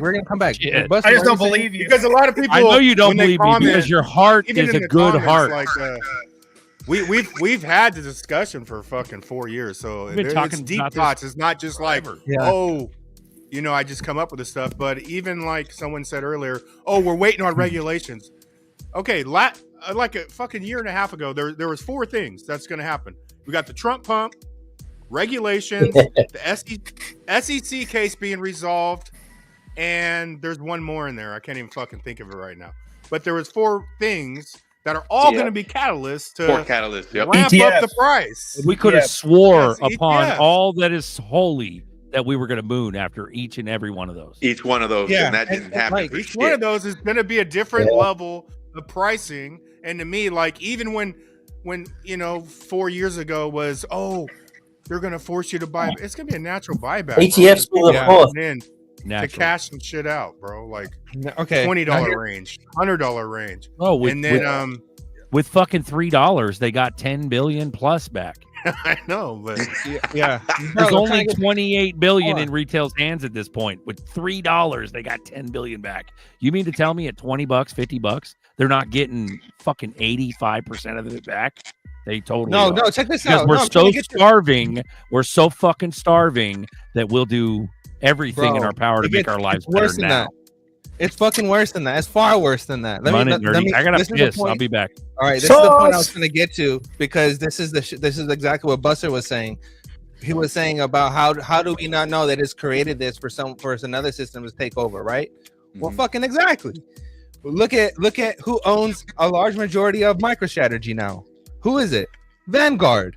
Who owns a large majority share of Coinbase? Yeah. Vanguard. Yeah. Who owns a shit ton of fucking Bitcoin? BlackRock. Right? Yeah. Who custodies Tether? Cantor Fitzgerald. Who owns a large majority of Cantor Fitzgerald? Vanguard. Mm-hmm. Right. Brother, it's going to be a new system. It's going to be a great system, and they're still in charge. Bitcoin has no fucking liquidity pools. All the liquidity pools is coming from institutions, and what they're doing with this shit is that they're using Bitcoin to sell American debt back to the American people. That's exactly what's happening. They're using the mechanism of Bitcoin as a liquidity multiplier. They make money off of it. They print more Tether, and the whole system keeps going on. Eventually, the system's going to come to an end because Bitcoin cannot surpass dollars. What I mean by that is that Bitcoin cannot go to $1 million, because if Bitcoin goes to $1 million, that means we have reached hyperinflation. And that means that the whole scheme of buying treasuries and selling treasuries, which is the underlying mechanism of Tether and what pumps the price of Bitcoin, goes away. So there's a paradox here where Bitcoin can only go up to a certain price, and they can only print a certain amount of dollars without liquidity. They got a shell in the chamber. They got a fucking RPG rocket in the launcher ready to go. And then when liquidity comes back into the picture, well, what's the point of fucking Bitcoin if it has no utility? It's just a pet rock. Because if you introduced gold convertibility into treasury bills, which now you can do with stable coins, and if they introduce the eCash Act and they introduce all this, everything goes back to the treasury. The main thing is the gold convertibility. And if they introduce that, now you can turn your dollars, your fiat notes, back into gold, which is gold notes back over again in a debt kind of way, which is a pseudo system, right? And in that they bring the gold in to earn your trust back temporarily. Yeah, and then it's 50 years, and then in that system with the 50-year convertibility, that's the whole thing about it. You have liquidity back into the system. And then you have regulation, which is clarity and everything being passed. And what does that say? What does a stable coin and everything say? It gives you hard regulation about who can issue, who cannot issue, what has to be backed by, where it has to be backed by, what region does it have to be located in, right? That is specifically identified in those documents. Go back to that comment. Sorry, go ahead, nerd. Yeah, meaning that meaning that Tether, this whole system, even the Cantor Fitzgerald is running it, they know that they cannot operate in the United States, which is the reason why RLUSD is such a big fucking deal, because it's institutional grade with a company and an identity, meaning Bitcoin does not have an owner. There is no accountability there. So if something happens, there's nothing. Everything is open in there, right? Then you look at Tether. Yeah, you look at Tether. Tether, there's no auditing. There's no proof of nothing. So how do you know that system is legit? You don't. So that whole dynamic alone is fucking trash to begin with. The only thing that's holding up those structures are ETFs, IBIT, MicroStrategy, which owns literally 3%, and then you have BlackRock. You have IBIT, you have BlackRock, and then you have the United States government in China, who own the largest majorities of fucking why Bitcoin. the fucking Satoshi era wallets movement as of the 4th of July? Are you fucking kidding me? We're gonna bring that up. We're gonna bring up the video on. that Yeah, you I was shared. gonna bring that up. But to That you shit guys' was fire. point, though, Anon Yeah. right here, shout out Anon BD12NV. Fuck yeah. Watch when global cyber attack becomes real, and the ledger is the only infrastructure being used to recover. That's part of it. Yeah, but that's the thing. That's RLUSD. That's why it's the center of everything. And that's why the $30 million per fucking XRP. It won't fail. It'll be too big to fail. There's a designation they give to institutions. It's not even. It's the only thing that exists because everything else is bogus. They made it exist. Yep, they made it the center of all financial everything. You know what I Okay, mean? people have to understand what's the difference between an eCash Act, which is a digital version of fiat, and what is the purpose and the reason of a stable coin, and why do other regions and other nations have a CBDC? Well, the whole point of all of this is national clearing pools, where the money of a nation does not leave a nation, but the convertibility and settlement does, with a pseudo middleman, which is your stable coin. The stable coin serves as that purpose. Within that stable coin, you have 4217, right? XRP. Supranational is able to convert anything to anything. Fuck yeah, 2 weeks, Chevy. Let's go. Let's fucking run it. Hey, I want to touch on this. I want to touch on this. Guakin, whoever the fuck you are, calm your ass down. We're handling your question now, okay? Jeez. I'm a young adult. What do you think would be a good amount of XRPs to live off of, say, a low six-figure yearly income off of yielding dividends from XRPs? That's a word salad question. What the fuck does that mean? How many XRPs is he going to need to live off interest? Yeah, he did it right here. And what kind of lifestyle do you live? Okay, so I asked. Figures. Okay, I got it now. I appreciate that, Miles. Also, you and me, we're not that different. Oh, I'm You're not thinking, saying we are. Yeah, we're not that different. I'm just scared because of the fact that they're not creating solutions that we thought they would in the beginning. I think this goes back to the conversation we had last week and who's in charge and what they're actually doing. They've got solutions. Amen. We just don't like them. Yeah, well, we don't like them yet. Maybe some good shit will come up. Trust the plan, right? Right, nerdy? Trust the plan. Animal farm. Animal yeah, farm. dude. Old boss, same as the new boss. Some animals are more equal than others. That's always the same. That's they're always the kings same. and they're in charge. And that's exactly what I'm saying, is that they're still kings of this world. It's fucked. And if It'll be a new you system, and they're going to throw us some stuff. I mean, even $30 million XRP, like you said, for the few that hold and the few that are wise enough to take advantage, it's going to be breadcrumbs for everybody else. It's going to be universal basic income. It's going to be, here's your free government cheese. Yep. Yeah, you don't have to control. You don't have to control everybody. Just control the masses. Yeah. Yep. Guakin goes, I asked because would it be wise to hold the bag and wait for that time, or would X amount of XRPs be enough? Can you quantify this? So we don't know what the rates of yield are going to be or when. Right, exactly. We have no idea. And right now, every kind of fucking yield project you can even dump into is risky as fuck. You're either giving up custody of your XRP. Then you're literally risking your whole bag for 4%, and that ain't smart either. Like, I would say, get three houses. You know, if you can get three houses, you fucking made your 100,000 a year. And even if you sacrifice some crypto to do that, you would still have that shit locked in, But Chosen One said earlier, not everyone has the income coming in, so you're gonna have to make a fucking move to get the income. If you have a shit ton of crypto but you don't have income, you're gonna have to sacrifice something to get the income you want. You know what I'm saying? And not everyone has that income right now, but okay. Guakin, this last one, I put it into Grok and asked my question. And for a scenario for XRP reaching $10 scenario to earn 100,000 USD at 4% annual return, I would need 250,000 XRP. Am I missing something? That's at current prices. You put it into Grok at fucking whatever it is right now, 280. He put it in at $10.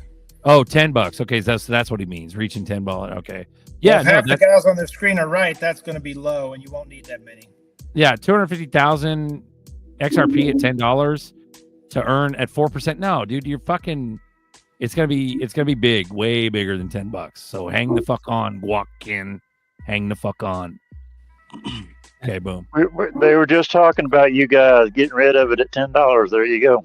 Yeah, thanks for translating, Miles. I don't think he's talking about getting rid of it. He's wondering, like, if it reaches that price and he can get 4% interest, the computer tells him he needs 250K to like stick it in the bank like a CD. I want to congratulate all you gentlemen. Thank you for making this a 10-deck deck. So we got 10 people on deck. Appreciate it. We got 402 watching. We're breaking levels. We're getting more popularity going on. People, you know what they call that? What? A triple decker. Triple decker. Fear sells. All you need is some hot chicks. Where's the berserker babes? If you want to really get your numbers up, we need some berserker babes. Right. It's okay. We'll run that ad. Fest. Where's all the chicks? I know, right? We'll run the ad later. But right now the convo is hot, and I appreciate you guys. So this is beautiful. Thanks for coming on. Welcome to XRP Boardroom. We face our fears. We don't run from them. Mr. Connector, get your ass on here, bro. He goes, Tether won't be allowed. Connector, sir. Tether won't be allowed to fractional reserve stablecoins like the Bank of Ripple and Circle will. Get ready for fractional reserve stablecoins. Exactly. Mr. Connector gets it. Mr. Connector, sir, you are requested to hop on the stage. Mr. So Connector, the new game goes to the old requested game. to hop on the stage. Please hop on the stage as soon as you possibly can. Paging Mr. Connector, we love you. Please. That's just the old please game. Join us at Gate 589. So they're already trying to turn the new game into the old game. They're trying to turn the new game into the old game already. Fractional reserve, great. Yep. Well, he's onto something. I can't wait for tax-free crypto. All these BTC whales will dump it and send crypto into bear 2026. Then Trump will buy the bottom December 2026. Yeah, no, Bitcoin's just gonna fucking fail. That's what's gonna happen. It's just gonna fail. They're gonna dump it purposefully. It's exactly what Buster was talking about. It was introduced for a transition. That's it. Just to introduce the industry. And that's the age-old argument we've been fucking arguing about forever. In Bitcoin, whether or not it stays around, it doesn't matter. And I still do think it'll stay around, but it'll be right-sized. It'll be 10, 20 grand. It won't be. It'll be around. I like Jack Dorsey's people have Bitcoin fails because they got too many people into it. It's a sheep coin. No, here's the thing about Bitcoin. Shinzo, here's the thing about Bitcoin's failure, brother, is that it's not liquid. It can't handle market volatility the way other chains can, because they have AMMs for that reason. Is able to handle market volatility. This is what David Schwartz talks about. Why would they shepherd everybody? Why would they shepherd everybody into it? So hold on, let me complete my sentence. So because they have the AMM pulls, there's less volatility, meaning that's why XRP, when it does have swings, it doesn't swing that hard. And that's why when we do hit new lows, we hit new lows. We don't see the old lows ever again, right? That's why we're excited about 280. How do we not know that 280, 290 is not the new low? If it is, we're ecstatic. Fuck yeah. Let's fucking go. But that's the thing that Bitcoin doesn't have. It has major upswings because of printing. And the thing about that whole situation is that once everything, corrects, because the market will correct eventually. And when that correction happens, it's going to directly affect Bitcoin. But the sauce is that Bitcoin mechanism is dependent on Tether, and that mechanism, which is dependent on T-bills. But the RLUSD on their other hand, which is also dependent on T-bills, has the backing of the convertibility. Well, fucking ask and you shall receive. Somebody here. Navigator's on deck on his battle station. Let's fucking go. Navigator. Sorry, Mr. Clear. I got a question. So how does the failing of Bitcoin affect where we are now, like this transition? So this moving of the 80,000, most people saw that Edo Farino post on the movement of the 80,000 Bitcoin from the different wallets. No, I don't think most people saw it, Dalian. I don't think anybody's thinking about it right now. I think Ito, Black Swan, and us are the only ones talking about Bitcoin about to fucking go down. PSYOP. It's a PSYOP tool. They just That's make people lose for me, faith in like- the whole system. What happens? My question is like, is there a play for them to crash MicroStrategy? What happens if that happens? Like, if they send a below, I think isn't it 40K for MicroStrategy to be liquidated? No, MicroStrategy But isn't now Lehman that you Brothers. say that Vanguard, He's an actor. No, he is no different than Jerome or Janet. They're all SPF, actors bro. meant to play a role. Sailor is XPF. That's what he or SPF. Yeah. Sandpaper free. I think that they're going to crash. I think that they're going to take him out at some stage for a reason. But I'm just wondering, how does it play out? Like, how does that affect? I mean, well, his short thing. Is it just to get us all into XRP or into the new system without Bitcoin? Well, do you know what I mean? Bears are real. They've told us since the beginning XRP will rise from the ashes like a phoenix. What better way to get a bunch of XRP back than to crash the thing and have a bunch of weak hands sell? Well, it seems like too good to be true. There's no fucking ashes right now. Yeah, with the problem is with MicroStrategy and their business model. Their business model is based upon the future evaluation of Bitcoin. So it's solely based on future evaluation. But at any time in the future, which you cannot tell, it does plummet. Bitcoin, MicroStrategy gets liquidated, right? That's the end of MicroStrategy. Yeah. Then the stink goes on the whole That's scary. But to what end? That's my point. Like, and what happens to Bitcoin? MicroStrategy is forced to sell his Bitcoin, right? He's forced to sell all his. He's forced to sell to pay off his liquidation. Yeah. That's the plan. It's clear as fucking day. Anyone can see it. It crashes. Yeah, no, I understand that. You have to have someone to blame. Who scoops it up afterwards at a low price because it's dropped, and then reinstigates their system? It's with using Bitcoin for what it needs it's to all be. It's Vanguard. Vanguard owns Bitcoin. Yeah, I know. It's That's their what I mean, product. That's what I mean. But it's their product. They can do whatever the fuck they down the want with road. it. But Bitcoin represents. I know, but what's the speculation on what they're going to do? They use Bitcoin to make everybody afraid. They scoop up whatever they want, all the other coins that are sold. Bitcoin is, in most people's minds, Bitcoin is crypto. Well, If that's Bitcoin on goes down, purpose. crypto goes down. That's on purpose. Are you familiar Yeah. with the? Yeah. Are you familiar with the French? chaos. Are you familiar with the French? With the France, United Kingdom, a real estate collapse in the stock market, and how they basically, I think it was a Morgan or Rothschild. Basically, they didn't really have instant messaging systems or news, so they knew that the market was going to collapse, and the other side didn't get the news before that. So they bought. So they promoted it. Those people bought, their stock went up, and then they sold before they got the news, and everyone got liquidated, and that's how they got rich. That's the same situation that's happening with Bitcoin. It happened before. Yes. It's going to happen again. But They it's don't not, care about the not Bitcoin. just our It's just like feelings. cycle. This is not I see what the tribalism. point This is fucking ancient fucking Satoshi era wallets transferring 80,000 and selling 18,000. Bro, run that video. yesterday. Run that Like, video. bro, the video's like 12 minutes long. Yeah. There's no way. The Oh. Ito video. We can't run it. We're Oh, live. damn. What I'm saying is People should check there's that one out. there's some ancient shit going on here. That's why we're so It's a hyped up play. right now, Yeah. because it's about to go down.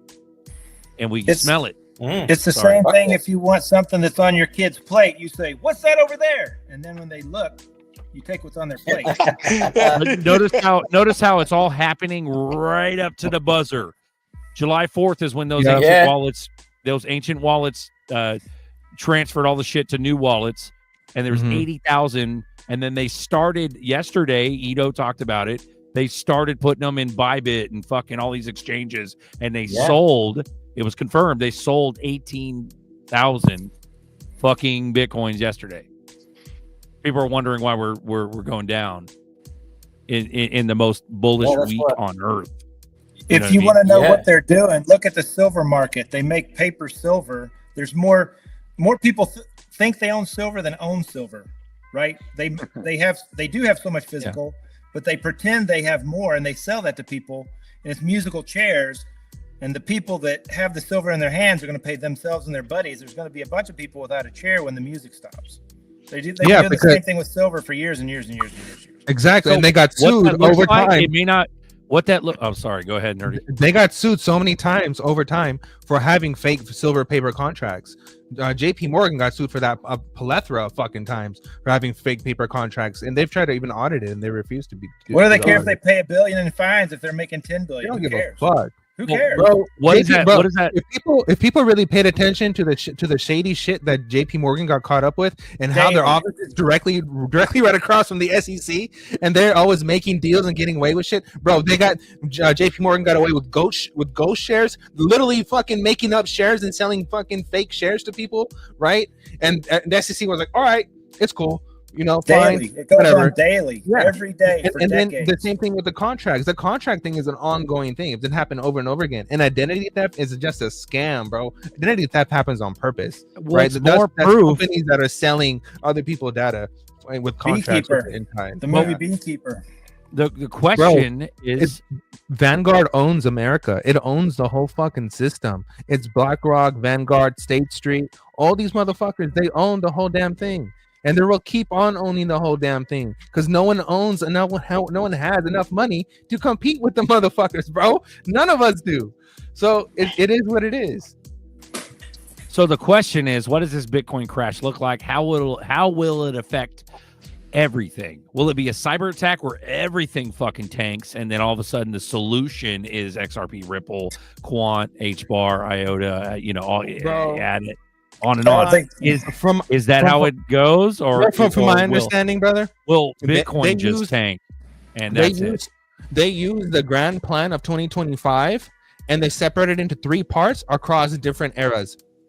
They started with 2000 with the Y2K, which is the cyber attack portion, and then started with 2001, which is the war part portion, which is the dramatic attack and changing normalizing people's things, and then the last one, which was the 2020 thing, right? So it's like they've been literally planning this over like years for the one grand finale, so they already know what the plan is because they've been running trial runs, and the grand plan is literally all of those together into one fucking grand plan, which is cyber attack, major fucking event, whatever cyber pandemic, whatever they call it, and then recovery, like boom, boom, boom, boom, boom. And during that time, they passed all their executive orders real fucking quick, and all of a sudden we were stuck and everything was normalized and nobody asked a goddamn question.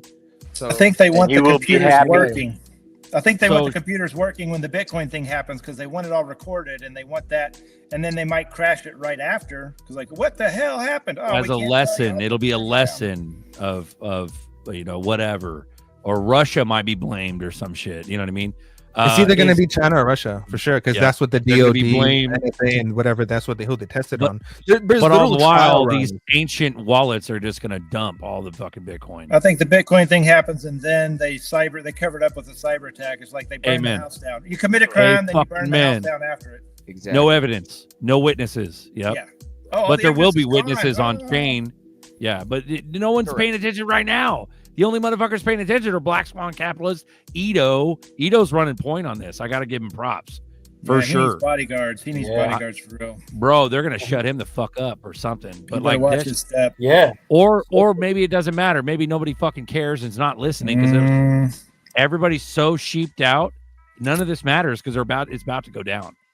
The Epstein files. It's all one big concerto, one big crescendo. Let's fucking go. Regulations on the table. We actually have Congress sitting there in front of all of the United States and bringing out regulations. Do we have the end of the 1700 NDAs? Are we going to actually have that unlocked that we really want? If people start once those NDAs are unlocked, then we're going to hear about everything. We already know about everything that's going to happen pretty much in this community, where all the partnerships and agreements are going to happen. But those NDAs, as soon as that legal clarity comes in, that is going to definitely be the unlock. Then you can't hide anything. Anybody that's an institution that has an NDA, any bank, those are all going to be unlocked. Tight lips are only tight lips until there's an end of an NDA. Well, So- I So you're disagree. saying that the I NDAs think they're have all a in bed date together. and a timeline? I think they're all in bed together. No one's going to talk about any of this because they're going to get fucking gorillionaire rich. They're going to be like quadrillionaires. The Schwartz and the Britos and the Palantirs. They might use the NDAs to pump the market before they do a rug pull. Right. Yeah. Well, that's what you said. We were all talking about a timeline of like 6 months, you know, possible cyber or firecracker event to bring it all down. But yeah, the end of Bitcoin is an inevitable, but I do believe there's. Oh, you're saying the NDAs of the uppity ups that know about Bitcoin will start talking about it. Well, that would defeat the purpose though, because if they're all in bed together, they need this catalyst of Bitcoin crashing. I'm talking about these 1,700 NDAs that are in XRP. Those 1,700 NDAs are about ready to expire because if we have legal clarity, if we have the SEC dropping the case, that could potentially be the end of one of those 1,700 NDAs. One of those people is going to talk, is my point, or they're going to front run the market. That's what I think very soon, because 1,700 institutions have the knowledge of what's going to happen. You know what I mean? I'm saying it's just like inevitable. One of them They all got the playbook. on the market. And we don't. What I'm sorry, Navigator, but what I'm curious about is if somebody or one of those people one of those 1,700 NDAs talk about Ripple, it doesn't matter. The cat's already out of the bag at this point. Everybody's just going to miss the train. What I'm trying to figure out is whether or not those NDAs, or what you're implying is that whether or not those NDA people start talking about what's planned for what's coming. Cyber attack, Bitcoin crashing, what's that? I don't think that'll just happen. Talking about those events, but I would say that one of them is my point is going to front run the market. I've already seen HSBC, the largest clearinghouse in the United States, starting to partner with Ripple and actually do transactions here in the very near future. They do the day rate for every transaction in the United States, New York Bank Mellon. So, I mean, you're real quiet, Navigator. Right. You're real quiet. You just got to cup the mic. Get up on the mic. Your mic doesn't do. Just shove the mic. Yeah, cup the mic. Shove it in your mouth. We want to hear you. Put it in your mouth. New York Bank Mellon does all the day rate for all of United States banks. So now that they're on board with Ripple, and Ripple's going to have their Fed charter license, they can actually bank in the United States and actually do those transactions. So when we're looking at $5 trillion in the market, I don't think it's going to come in overnight. That's what we're probably going to be seeing here. That's what even Brad mentioned, but I do believe BTC is still going to have its run. You're still going to have the fake gold. You're still going to have Ethereum still hasn't really pumped. So you have the gold and the silver distractions, while in the meantime, the institutions are going to be, now that regulatory clarity is coming in, they're going to be buying up these assets on the cheap in the dollar ranges, like $3. And I think that's where we're going to get our overnight melt our face moon pump. If they can onboard just $1 trillion, I mean, we're talking double-digit XRP. I think that's really in the near future. But I think Bitcoin still has to have its run too. So everybody's like hating on Bitcoin and all this other stuff. But I'm on XRP. I own 0 Bitcoin, to be 100% transparent. I believe that this next wave with this clarity, I told you it's probably going to be 30 days. So there's going to be other assets that are going to run in these next 30 days until we actually have legal clarity on XRP. And if we get the SEC to drop the case. So, there's going to be some volatility. That's why we're getting this volatility. That's why people are taking profit right now, because they see that we're going to have another stretch of 30 days. The M2 money supply, just follow that. There's many factors that still have to come into play, but we're looking at about a 30-day probably rise, I believe, in most of the assets, especially altcoins. We gotta have that Bitcoin blow off top before we have this altcoin run. So I think we're right at that threshold now. So it's getting freaking exciting. Can I do a disclaimer real quick? I mean, no disrespect to anybody that owns Bitcoin. If I thought I could make the same amount of money in Bitcoin, I'd be in it. So I just think it was created as a test balloon, as a red herring, as a Ponzi scheme, and it's a tool as a manipulation. I don't think people that own it are dumb. I think we've all got a psyop that's got us. That one just doesn't have me, I hope. Does anybody think that it's strange that Ripple picked Bank of Mellon? No. No. Do you know the reason behind it, or it might the be old oldest news? Bank in the United States. They're in Oldest. the No, old who, money. Yeah. who, The clearing for who's all the who's Garlinghouse married to? Oh. Mellon. He's married to a Mellon. Damn, One Papa of the with the owners. biggest sauce of Papa all. came No with the shit. fire. Papa with the So- biggest sauce of all. Damn, Papa came with some Damn, stupid fire. Papa. That was fire, bro. That just was- reinforces it's all Papa, that was planned. from the mic angels, drop, bro. brother. It's all Damn. planned down to their marriages, man. Yeah. A fucking melon, bro. He's married to a melon. He's married to a Mellon. Yeah. That's like Did Trump's Brad go Damn. did Brad go to Antarctica? I Does- know Dave Bro. Does it? a ritual, but did Brad go to Antarctica? Anybody know? Don't know. Doesn't it I'm add sure up he now? got- Well, Only Schwartz did. That we oh, know no, of. wasn't it? What's with Lagarde? You think they're a Um, clone? You think Brad's a clone now? All I'm saying is, David if all I'm Schwartz. saying is, if you never had confidence in your investment, you should now. That's all I'm saying, because that Yeah. family doesn't Yep. ever lose it. They got the touch. No. They got the nod. They're made. Yeah. Yeah. The cement to the steel bar that we have right now is the United States is actually going to make all United States based cryptos. We're going to be the crypto capital of the world. United States cryptos are going to flourish. He's already said it. So I mean, there's really nothing left to actually fundamentally lay out for adoption happens. Most of us Guys, you got 5 years have been in the know about all these American-based cryptos, so we already knew years ago. We're seeing it actually unwind right now, and I'm so excited. So you guys want to watch this? You want I'd to? Is say this speed yay, it up, but a his yay accent's or a pretty nay? I heavy. could speed Yeah. it up if you want. His He's got accent's a- pretty heavy, but Yeah. You gonna play the whole thing? I'll play the whole fucker. Where are we going? How fast? I have a clip. I have a clip for you if you want to play that. It'll be really quick. Well, do yours then. If you can like get the gist of it in your clip. Yeah, I can get the gist of it, and we can go to yours. Mm. Then we can roll out. How's that sound?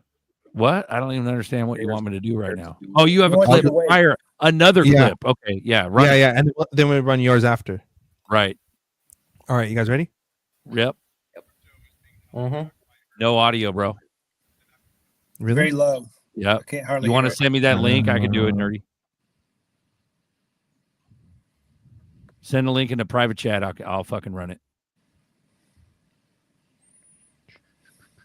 Thanks for being Yeah, patient. and then with that bank, One with that moment, Bank of Mellon, please. Hold on. What's with that? that Bank of Mellon, That's again. with that Bank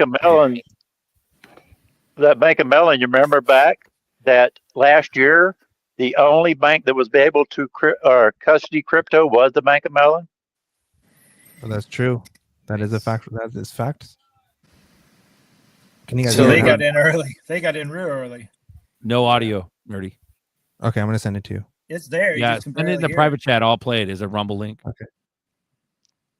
There's Thanks for being audio. patient, everyone. Sorry, go ahead. I say there's audio. It's just very, very, very quiet. Yeah, I'll run it on this end and then we'll figure it out. But yeah, there's some video we're gonna have to watch here to kind of get to the gist of it because a lot of people don't see it or understand what the fuck we're talking about. So It's basically, not about being- tribalism. It's about what the fuck is happening. So BNY Mellon is basically in on it already. They've been in on it. Well, that's another subject. You guys are talking about a different subject. Another good point or reminder that Farina made, I think yesterday or the day before, is that all of the like Bitcoin, Ripple.com, CraigKids.com were all made from the same IP address. Yeah. Yeah. We've always known this shit, but at the end of the Yeah. day, fuck that, when you start seeing this wallet action going, it's bananas. Okay, nerd, this link, does it where did you have it clipped at?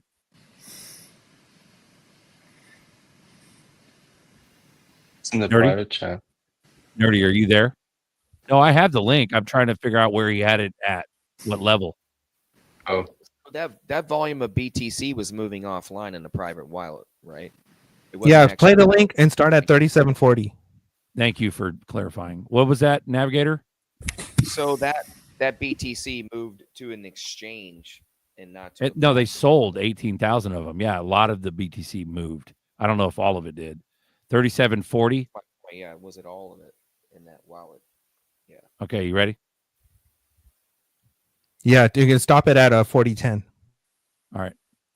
There we go. Okay, have much more hospital. You have audio, guys? For a minute. Do you had audio? Okay, good. No, don't got it now. I'm trying to. I know. I'm not playing it. I'm seeing if you heard him.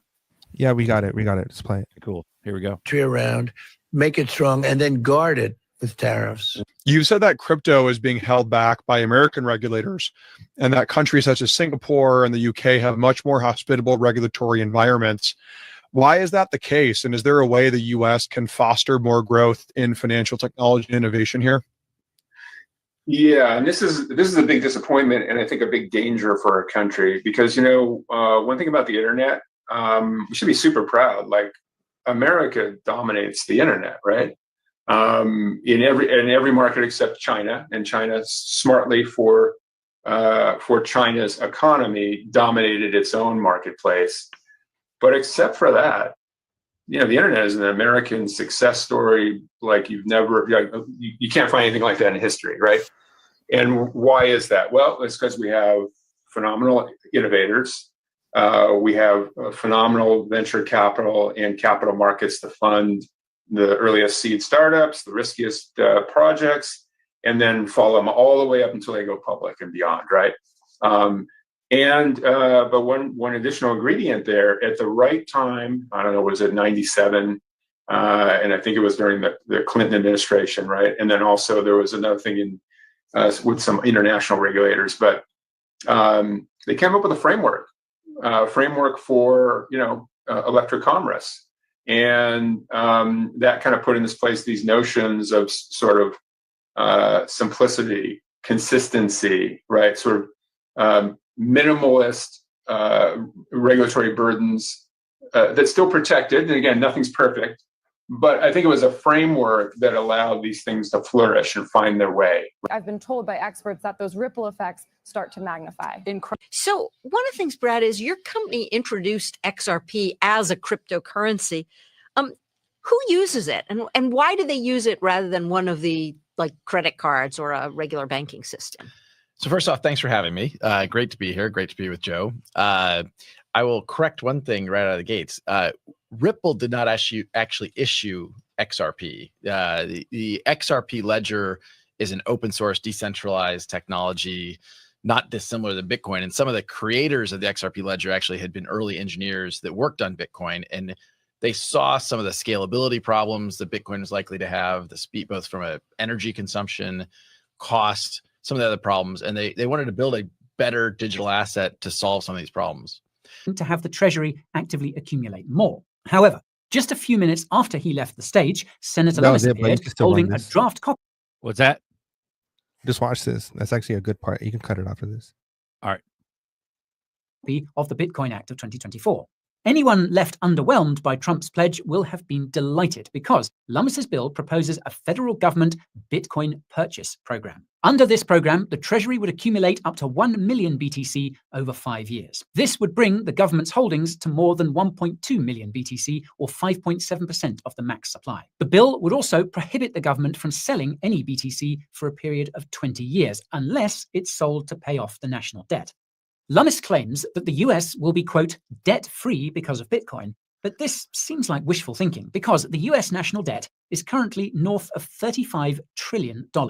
So just for illustrative purposes, to repay this with Bitcoin, the US Treasury would have to accumulate all 21 million BTC and then sell the entire supply at $1.7 million per coin. Well, you have to admire the ambition. You've said in the past that you are doing for money what email did for communication. Do you think this is really going to take off to that extent? We do. When we look at the world, you see a world completely connected on an information web. And that's terrific. That makes things tremendously efficient. But what we don't have is the sense of a value web. Payments, the exchange of value is still pre-internet based on 40-year-old technology. And so that's very expensive. That really slows e-commerce. Lots of parts of the world don't have the ability to make payments. So this new technology that really is a second gen of Bitcoin enables now value to be exchanged in the same way that information is currently exchanged. And that's a big deal, we think. Brad, what is your message? All right, what are we doing? What's the point? That was of it. this? That was it. Okay. So talk about it real quick if you want to illustrate what you were trying to explain. Kind of going back, piggyback off of what Papa was saying, that Brad is he's married to a melon, and then Larson's been in the game. He's been talking about Ripple for a very long time, and it's pretty clear exactly what they're trying to do. And then it all connects with being the second Bitcoin, and that goes gun with the Fitzgerald and the Tether and the whole situation that we have today. Ripple is literally trying to become a second iteration of that. So the whole Bitcoin Tether shebang was literally just a test model, a mock-up for Ripple to basically copy the same thing. Ooh, yeah, but then have an escrow in case we do have a financial collapse and everything goes to zero. If you don't have an escrow locked for 20 years to future the market, markets are reciprocal. They come, they go. 4 years down, 3 years down, comes back to a bull market. 20 years of an unlock of escrow is the saving grace, I think, in the sweet sauce that David talks about. That is hedge XRP above and beyond any other digital asset for adoption of the banks. Right, you're referring to XRP, but that wasn't what Senator Loomis proposed. That was a Bitcoin reserve with a 20-year escrow. Correct, but she didn't say that all of the debt was going to be tokenized on that. See, that's the thing. XRP could literally tokenize the rest of the Bitcoin that they're going to buy and absorb the $33 trillion in debt. Because Alan, back with it's not okay. So. Let's run this clip real quick and get real quick. You can't tokenize debt. Okay, it's not. I know it sounds like a really cool thing to say, but it's not how anything works. What they're doing is that the debt itself is within T-bills. You get what I'm saying? They print money. They print T-bills. T-bills are the debt. When you have RLUSD, which is backed by the debt, and then Ripple is applying for a Fed master account license, allows them to be the same entity as Counter Fitzgerald, which means they not only are in control of master collateral with XRP and everything they have in that situation, but they also have this, all the legality clarity, which Bitcoin doesn't have. You get what I'm saying? So it's literally the same system, just with Ripple taking over.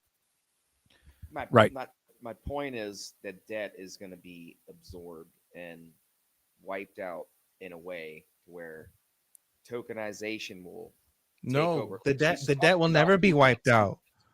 The debt will never be wiped out. We have always been in debt for the whole lifelong of our nation. We've always been in debt, and the reason for that debt is that it's our greatest tool over other nations. It's not about the debt. The amount of debt is not the problem. It's liquidity and purchasing power. The purchasing power is the problem. And you get purchasing power from liquidity. We don't have nothing backing anything because we're in a liquidity crisis, not in a debt crisis. It's two different understandings. It has nothing to do with the amount of debt we have. The debt is a tool for us because we can never owe. We print the debt in dollars. How can we pay that back in dollars? It makes no fucking sense. The debt is a tool for us to have global control over the monetary policy over the whole fucking world, which forces other people to buy and do business with us. It's a hedging tool. Okay. Nonetheless, let me run this shit real quick, and then we'll talk about it. Here we go. We are about to go deep. An on-chain investigation. Do you guys have audio? Yes. Okay. Yep. Thank you. Good. Let's watch this. This is gonna be a drawn out show, so let's just relax. Regarding the 80,000 dormant BTC that were moved last week, and that movement alone is amounting for 0.63% of the entire circulating supply of Bitcoin, yet that has been completely overlooked by every single content creator. Mainstream media is not talking about that. That might be a systemic risk for this entire crypto bull run. That poses a threat to Bitcoin itself. That's a big red flag. In fact, when I went on chain and I started to make my own investigation, I had to contact someone else because that was getting out of my reach. When I went on chain and conducted my own investigation, I was 100% convinced this was not the typical whale movement. So I did contact someone, an on-chain expert that has years of experience on on-chain data. I immediately contacted an expert on chain. That's the equivalent of a blockchain forensics, if you know. So I did send a message to onchainschool.com, and he did confirm what he had seen on chain is absolutely game changer. That's a systemic threat to BTC. So we are about to dive in on his personal investigation. He speaks Spanish. So he did share his entire on-chain analysis, and I do speak Spanish as well. So I took the time to translate every single piece of evidences. And we're going to display that on the screen right now. So let's get started. What's up, Ido? How are you doing? Thanks for the invitation. It's a pleasure to be on your channel. Let's go straight to the point. The 80,000 Bitcoin that were moved on July the 4th, only a few days ago, and most of people are acting like it never happened. However, this is a historic moment. Something of this scale has never occurred in the history of blockchain. That's why we need to investigate the data. I don't like working with speculation. I go with the facts. And this is on-chain data. There are tons of theories. Who is behind it? Why did it happen? What does it mean? But today, we are focusing on verifiable information. I started researching this on July the 4th, and I have already discovered some wild stuff. Other analysts have joined me, and now we've got a mountain of curious informations. Let's understand the magnitude of these events. We can see it clearly using a metric called spend output age. This metric shows how long the BTC that was moved was sitting idle. And here it is. The 80,000 BTC spike stands out above everything else. Nothing in Bitcoin's history even comes close. This kind of data wasn't even possible until 2020 because only then did UTXO started aging past 10 years. These 80,000 BTC are ancient coins, and their movement is unprecedented. There's a similar case, this orange bar right here, that's from Mt. Gox back in 2024. Those coins also had been sitting for years, around 7 to 10 years long, but their movement made sense. They were headed to distribution wallets and then to exchange wallets to repay users. That was a logical and expected outcome. This new case is absolutely more serious. So now let's look at the data. Right now, there are 8 green wallets, each one with around 10,000 BTC. That's where the 80,000 Bitcoins ended up. And those coins came from yellow wallets. That's what we call the consolidation wallets. Almost all the BTC flowed through these yellow wallets before reaching the green ones. There are 2 main sources for the BTC. The transaction history shows that they received a BTC on April 2nd, 2011. That's when 10,000 BTC went in. Then again, on June the 4th, 2024, a transfer of 9,999 BTC. So we are talking about coins that sat idle since 2011. That alone is a proof these are OG Satoshi era coins. Where did they originally come from?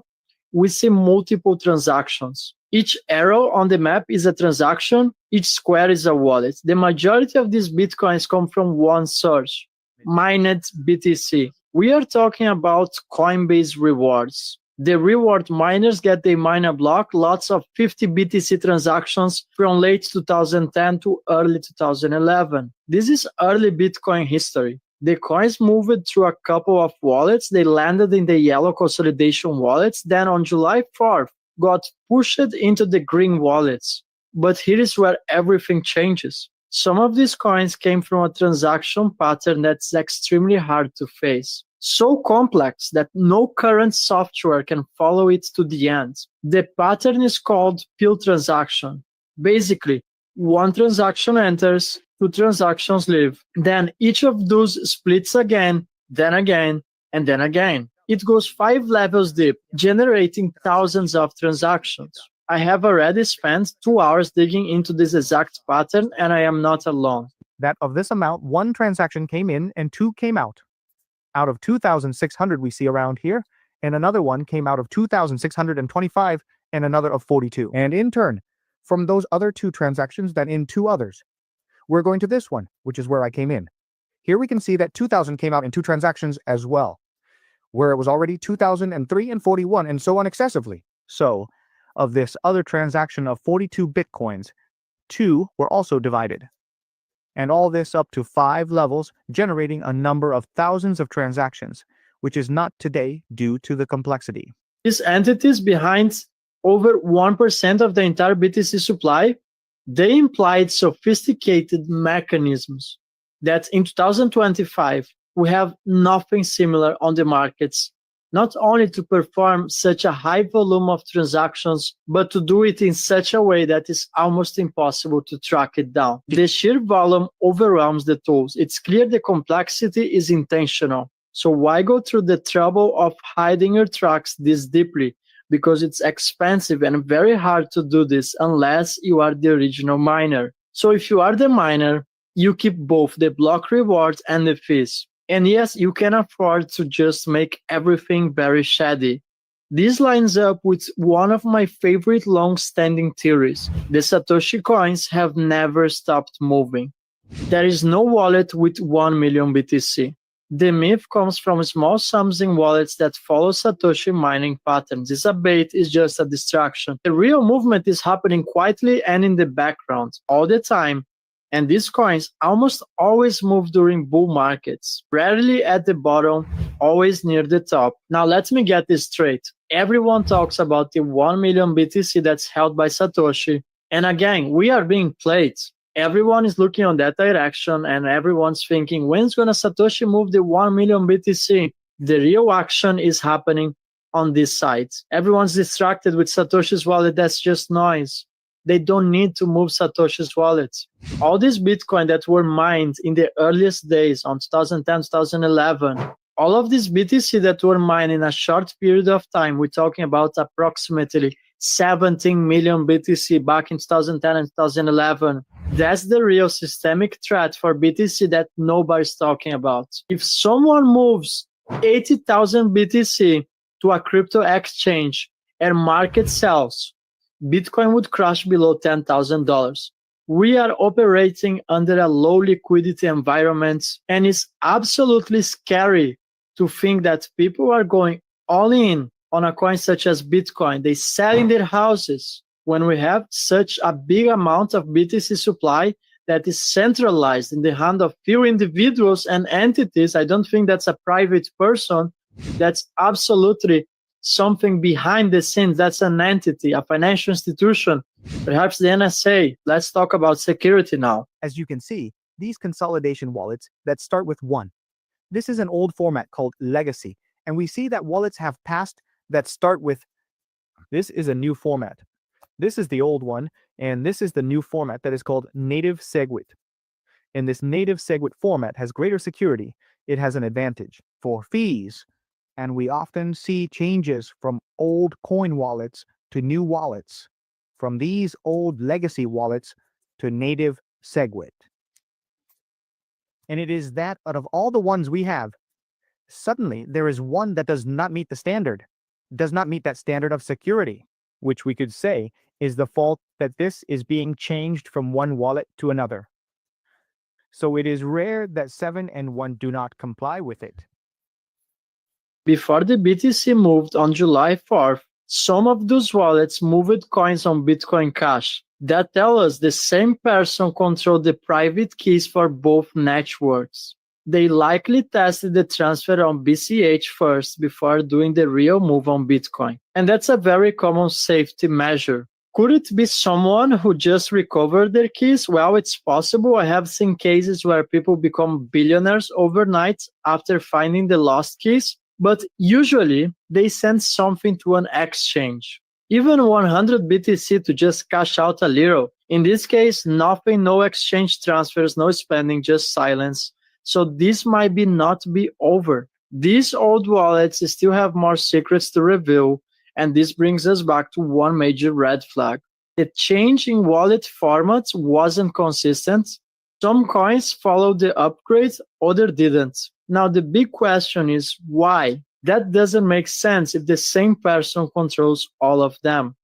Also, the whole structure of these transactions is just too complex, too intentional. This isn't normal behavior. Unless it's being done by a miner, only a miner would benefit enough to go through this kind of trouble. They would have the rewards, the fees, and the motive to hide everything.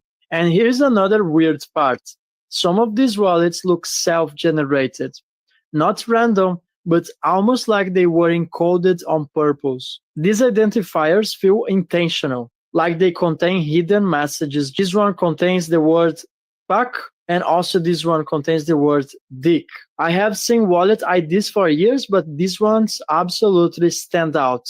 They just feel different, and finally the date, it all went down on July the 4th, not just any day, but Independence Day in the United States. A symbolic date. I don't think there's a coincidence. We can't just move on from this. It's only been a week and people are already forgetting. But this is a massive anomaly, one that could hold close to something much bigger. The biggest threat to Bitcoin that nobody's talking about is the 80,000 dormant BTC that were moved on the 4th of July. If they market sell, that would have catastrophic consequences for BTC. It might never recover at all. We could see BTC plunging below $10,000. That might be the catalyst for XRP to overtake BTC as #1 coin. And that could trigger the crypto reset, where utility coins would drive the markets and no longer for speculative assets like BTC. I want to send a special thanks for On-Chain School for making this video possible. You're going to find the links on the description of this video. Subscribe to his channel. He's a fantastic on-chain analyst. I'm really deeply thankful for him for making this information available for us. And now let me know in the comments what you think about this analysis. I truly appreciate you for watching this video. I'm going to see you in the next video. Don. Beautiful. All right. So that being said, let's go to hella heavy. Yeah, it's heavy as fuck. Hella heavy. But at the end of the day, it's one of those things where it's hard to kind of follow him a little bit. I have a lot of questions. I don't understand a lot about how the wallets work with Bitcoin. So there's a lot of random, intricate questions that I'm sure all of you guys have. Ito is going a little ham on this. Also, shout out to Ito if you hear about this, that it was played on the show. Thank you for the use of your clip and the theories. So, but at the end of the day, sorry, go ahead. He's identifying the liquidity pools of Bitcoin. That's what who the exchanges are. That's why the exchanges hold so much. Yeah, and that's what you've been talking about. The whole map. So, yeah, he traced the whole liquidity map of Bitcoin. That's what we're looking at. Here's 4 hours ago. He goes, 8 dormant Satoshi era wallets just moved 8.6 billion in BTC after 14 years. That's what we just watched. He also says 10K BTC each consolidated into one wallet holding 40K BTC sent to Bybit, mostly Galaxy Digital. 2,000 dumped on centralized exchanges, rest sold over the counter. When Satoshi's identity is revealed, it will happen. BTC will crash. And it goes back to fucking Dan Pena. Woof! In a microsecond. Exactly. In a microsecond. Yep. Right. And he also outed Russia. Remember Pena? Maybe Pena has been right all along, bro. If you knew who was really behind Bitcoin, you would run as fast as you fucking could to sell it. I know. 100%. If you knew who owned Bitcoin or who started Bitcoin, and you had Bitcoin, you couldn't sleep at night. I know. 100%. And when the real founder of Bitcoin comes out, it is my humble opinion, and there's nothing humble about me, Bitcoin will go to fucking zero. One day. And a microsecond, whoop, like that. See, that's some shit right there. Instantly. I'm not, like I said, it's not about tribalism. It's about this fishy shit going on. Whether or not Bitcoin goes to fucking 10K, 50K, fucking 5K, or zero, I don't give a shit. Most of us don't even own it. And if you do, great, whatever. But what I'm saying is there's something going on right now, and it's more than meets the eye. We may not just moon right now just because of this legislation. We might have the fucking bloodbath that we've been alluding to for years out of nowhere because of this. And it'll be blamed, and then they'll cover it up like Miles said with a fucking cyber attack, and they'll blame it on Russia or whatever the fuck they're gonna do. But we're about to see some shit. I'll be damned. The last 4 years of fucking nothing but nothing burgers and a bunch of fucking crazy ass attractions. You mean to tell me nothing's gonna go down now? We're just gonna moon and be happily ever after?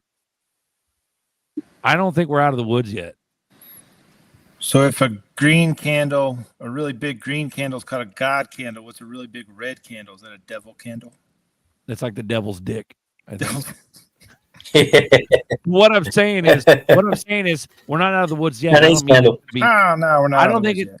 No, but what I'm saying is that when I say we're not out of the woods yet, what I mean is that we will moon and it will be quick, but it'll be as a result or after when the Phoenix rises, which is fucking XRP out of the ashes. So it's going to be one of those things where it's like, holy fuck, quick fucking hyper crash, cyber attack, Epstein files, all this pandemonium, and then we moon out of control because XRP is the actual solution. So in other words, the general population doesn't fucking believe that they need a solution. They have to have a catalyst for them to. I'm talking about the sheep. Right now, the sheep thinks everything's hunky-dory. They're shopping at Target. They're a little sweaty under the collar because they can't really afford that much shit anymore, but they're still, dude, people are dead fucking asleep still. That's why there's only 300 people watching this fucking show, 386. I'm telling you, it's on purpose. They're going to hyper crash, fucking dump it, and then we will moon out of control, and it will be the actual hero. Well, XRP and all the utility coins. People don't really not understanding the economics behind everything. They're not really financially literate, or they're trying to grasp it, or it's too much to understand. Or Bro, don't most of understand us can't some even understand it. but it's a lot. Like I understand, like it's a lot to grasp. But once you understand the full geopolitics behind it and the whole reason why everything's going down, then you're like, holy shit, this is a really fucking big deal. It's like, yeah, Dude, it's it like really is. Occam's razor. The simplest answer is the right answer. Mhm. And it's one of those things where we've been talking about it since fucking day one. And then I've gone to, and it doesn't mean that I'm like gone back to my old ways of thinking that it's all purist and everything. No, I'm starting to believe that all boats will float, even Bitcoin, but Bitcoin will be right sized by this. Mhm. Because right now it is way off balance. It's just bonkers. We have Now, say you get this Bitcoin dump. Isn't that going to drive us all back down again to say XRP down to $1.50 again for a moment until we come out of the ashes? I wouldn't say $1.50. I would say honestly, it's a good way of getting rid of 83 million printed tokens that have no damn utility.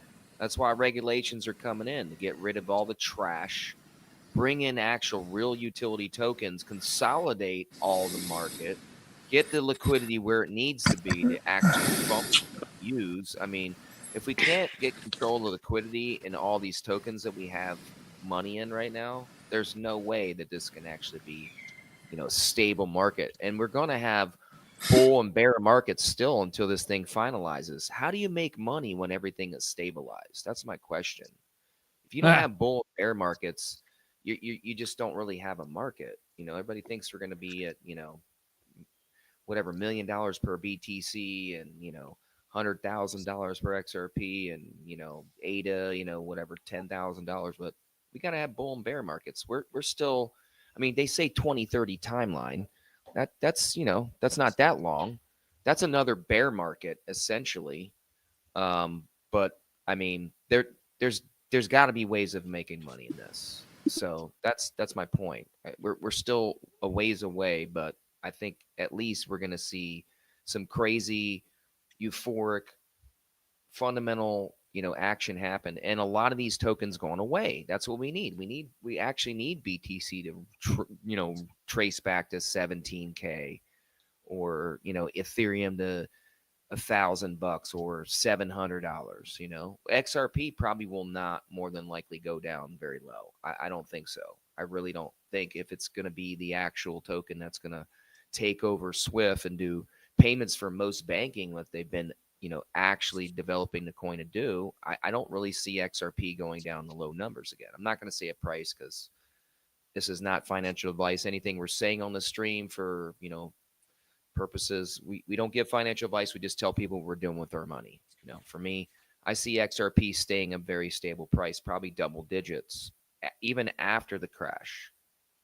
But I do see a high number for XRP just because of the amount of liquidity that can come in and the liquidity on demand that actually can be produced. Even having clarity with the RLUSD stablecoin, that's really, if Tether does crash, because BTC is tied to Tether. When Tether crashes, it's going to take BTC with it. So there's two catalysts that could really end up happening. You don't even need a geopolitical. You could just have Tether completely collapse with regulations coming in for Europe and Tether getting, expunged. And all United States you need to do is like ban Tether. And you can literally have BTC come down and Tether at the same time and take a lot of the market out. And all the pairs that are tied with BTC and Tether. Just think of all the coins that are tied with Tether and BTC just alone, how much liquidity that is. Well, isn't Tether already out of Europe? Haven't they already banned it in Europe? That's my point. Correct. I mean, all we need is another country like United States, and then boom, Dubai gets on board, and then the rest of the world, it's gone. Dubai's already on board. All the I think money that's tied to to Tether pairs is just. It's an incredible amount of money. That's why I see them dumping this market. I see regulations coming in and actually putting a little problem on Tether. Maybe they do have to comply. Maybe they have to actually do their own token that they're talking about. But I see RLUSD taking a lot of that stablecoin liquidity. We're talking trillions plus the additional 5 trillion that could come on. Maybe 2 goes into RLUSD. Maybe 3 goes in the actual use case of XRP with the smart contracts coming on board. With all the additional adoptions like Midnight, Midnight's going to have an adoption using XRP. So there's many catalysts that could actually happen. But I do see a black swan for sure to bring everything down completely. Yep. I think it's, but here's the thing. Blessed, I've been saying that. Go ahead. Yep. But here's the thing. I agree with Navigator when it comes to this shit will correct, and there has to be a reason for the public, like to whatever, it doesn't really have to be a reason. But what I'm saying is that will, because they're doing all this fucking theater already. They're already doing all these distractions and shit. They could have just fucking flipped the switch years ago because we were all asleep anyways. But for some reason, these fucking weird satanic elites have to have some sort of theater to entertain themselves because we're already sheepified. I don't think they realize they've been spying on us for fucking decades, and we're to the point where just flip the switch already. We're all poor. We don't give a shit. Whatever. We don't have any choice anyways. But what I'm saying is, to Papa's point or your original question, and kind of a little different from what Navigator's talking about. And Nerdy, shout out, bro. I understand. Like, a lot of people don't understand what's actually going to happen. I disagree with Navigator when it comes to like markets, bull markets, and bear markets. I believe that we're going into a whole new era. I don't think we're going to have what we have now. There'll be markets. Don't get me wrong. But when it comes to these utility coins, they're going to be a whole nother animal once this all goes live. At the end of the day, yeah, it'll have ebb and flows, maybe, but maybe not. I don't know. I doubt it. I doubt we're going to be fluctuating that much. But Papa, you had asked, when BTC goes down, what happens with XRP? And Navigator touched on it. And I don't believe it's going to be touched that much, but I think it's going to happen rapidly. So in other words, I want to disagree about what Navigator's saying, and respect Navigator for sure. And it's good to have you back, bro. But what I'm saying is, when this fucking happens, it's overnight. It's over a weekend. I'm like Ellie. It's like, we got regs. Fuck, we start running. Hell yeah. And then all of a sudden, this Bitcoin shit just goes overnight. Like, fucking boom, crash, bang, boom. Maybe got 2-3 days of like pandemonium. People are freaking out. Like the Mr. Pool videos that they all showed us. Fucking chaos. And the NTT data shit. Remember the nerdy shit? This whole cyber attack has been implanted into our fucking brains. It's about to go down. The black fucking swan will go down, but it'll go down after this regulation is passed, because they have to tell the public about regulations first. People have to be aware of that crypto is being regulated and is being processed and things like that. They'll start passing shit now. That's why Trump's so quick about passing all this shit now, because then we can fucking soon as we pass that, we can soon enough have that crash. So it's going to be like start mooning, then crash. This is just me speculating, by the way. I'm just saying my opinion. But we fucking start going, and then we fucking crash immediately, and then overnight it's like, okay, gavel drop, fucking, we need this because it's already law now, but this is why we need it, because of the crashes. And so everything goes utility. All those fucking ether coins go out the window immediately. Everything floods into utility coins, and as a result of the crash. That's what I think. Yeah, I don't want to. I want to clarify something too. Clarify, bro. Correct me if I'm. If you not think I'm you. wrong. Has nothing to do with you. Has everything to do with me. Because I know people are gonna make videos about, oh, Nerdy doesn't know what the fuck he's talking about. Nerdy's stupid. He's retarded, right? Because everyone loves to talk shit. That's okay. You're a damn retard, Nerdy. Just face it. Nerdy knows what the hell he's doing Look and at- talking just about. He's been check this here out. for 5 years, so This kill is Nerdy. this is something that I want to clarify, and because Zerker brought up the psyop and how we're so psyoped into all this thing, and I made a comment on a post early on X talking about the riddles are just psyops for a globalization, right, and centralization, because it is. And what do I mean by that? Because here we are, like a lot of people come on the show and say, hey, we want to tokenize debt, we want, to tokenize all the money in the world, and also, and we're excited about how much money is going to bring. But you have to understand that those mechanisms already exist. When we mention the word tokenize, what we're really saying is who controls it, how it moves, and what you can do with it. That's what we're really saying. And what that means is that it's a double-edged sword. Okay, that means that, hey, right now we have judges in the way, we have regulatories, we have a law, we have a law-based system, right? We have rules and regulations, checks and balances. When you basically go all digital, you remove all checks and balances completely, and everything becomes basically a line of code and instantly just subtractable.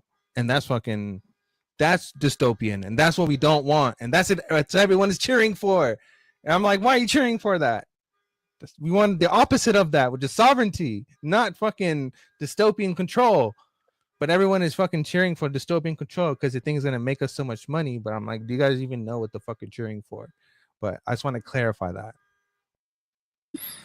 I want to go to Crypto Navigator's point, and I'm going to have to agree with him that there's going to be ups and downs, because as long as you can make money on a short, and they have stopped shorts before, they can stop shorts, but until they stop shorts, ups and downs are how they make the money. Correct. That's the market maker, yeah, for sure, 100%. You got to point to it, and we don't want to be in a dystopian type of situation.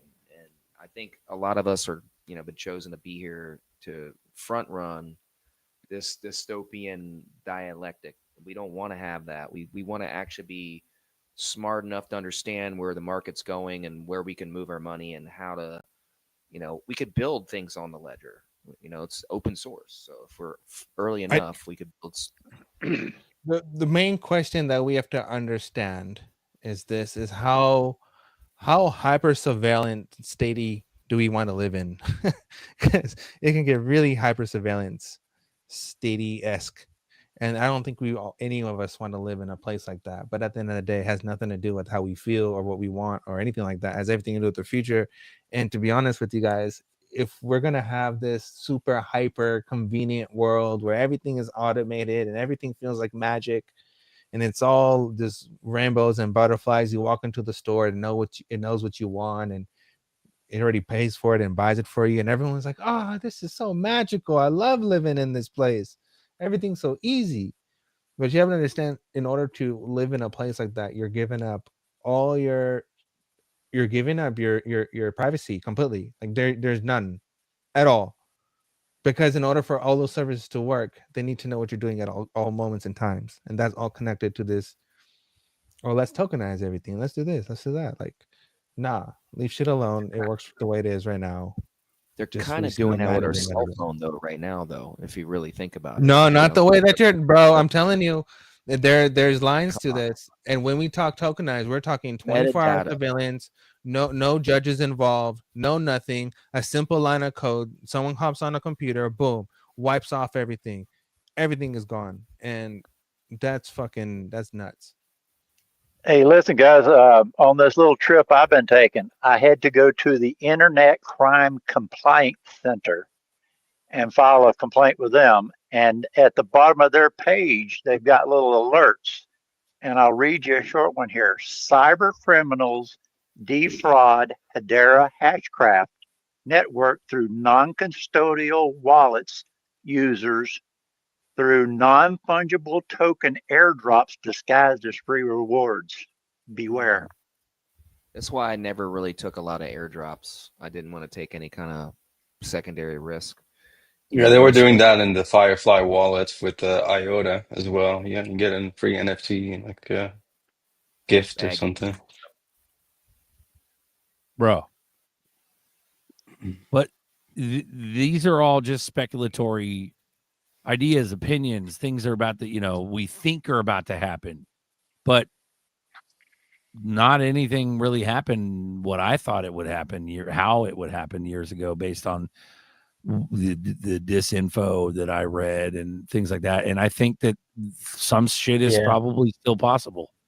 Maybe we will get the IRS obliterated and things like that. But the way it looks like central banks are here to stay, and the Fed, well, they're just getting rid of the fucking Fed chair. They're just going to put their own man in there.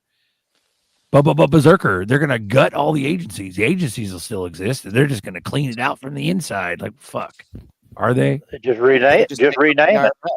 Hold on. Look at the FBI now. Is that clean? Why do we need the IRS if we got rid of the Fed? Why do they need the IRS if everything's on the blockchain and they can see what you owe? Correct.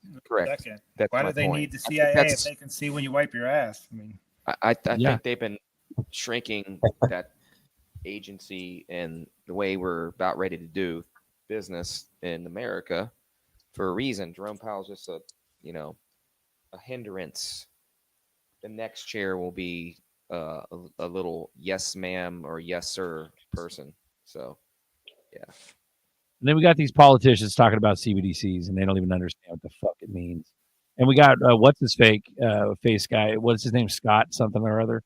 The guy that what? The Treasury, Scott Besson? No. He's an influencer. He looks like Where's Waldo. Everybody jokes about him, calls him like Tucker Carlson's kid or something like that. He's one of those influencers, and he's saying that there is a difference between CBDCs and stablecoins. And we've been talking about how there isn't. It's just cloaked stablecoins. You know what I mean? It's probably not a difference in function. The function is the same, right? It's just who's running them. It's like crypto with digital assets. CBDC sounds a lot like BTC, doesn't it? Anna just said that she's filing a bill to get Jerome fired. Run this. Hold on, let me run this clip. You got one or what? No, that was it. That's all I gotta say. They're trying to get Jerome fired right now. Yeah. Okay. This is MTG talking about how she didn't vote yes on the Genius Act because it doesn't clarify or doesn't outlaw CBDCs. Here we go. The Genius Act.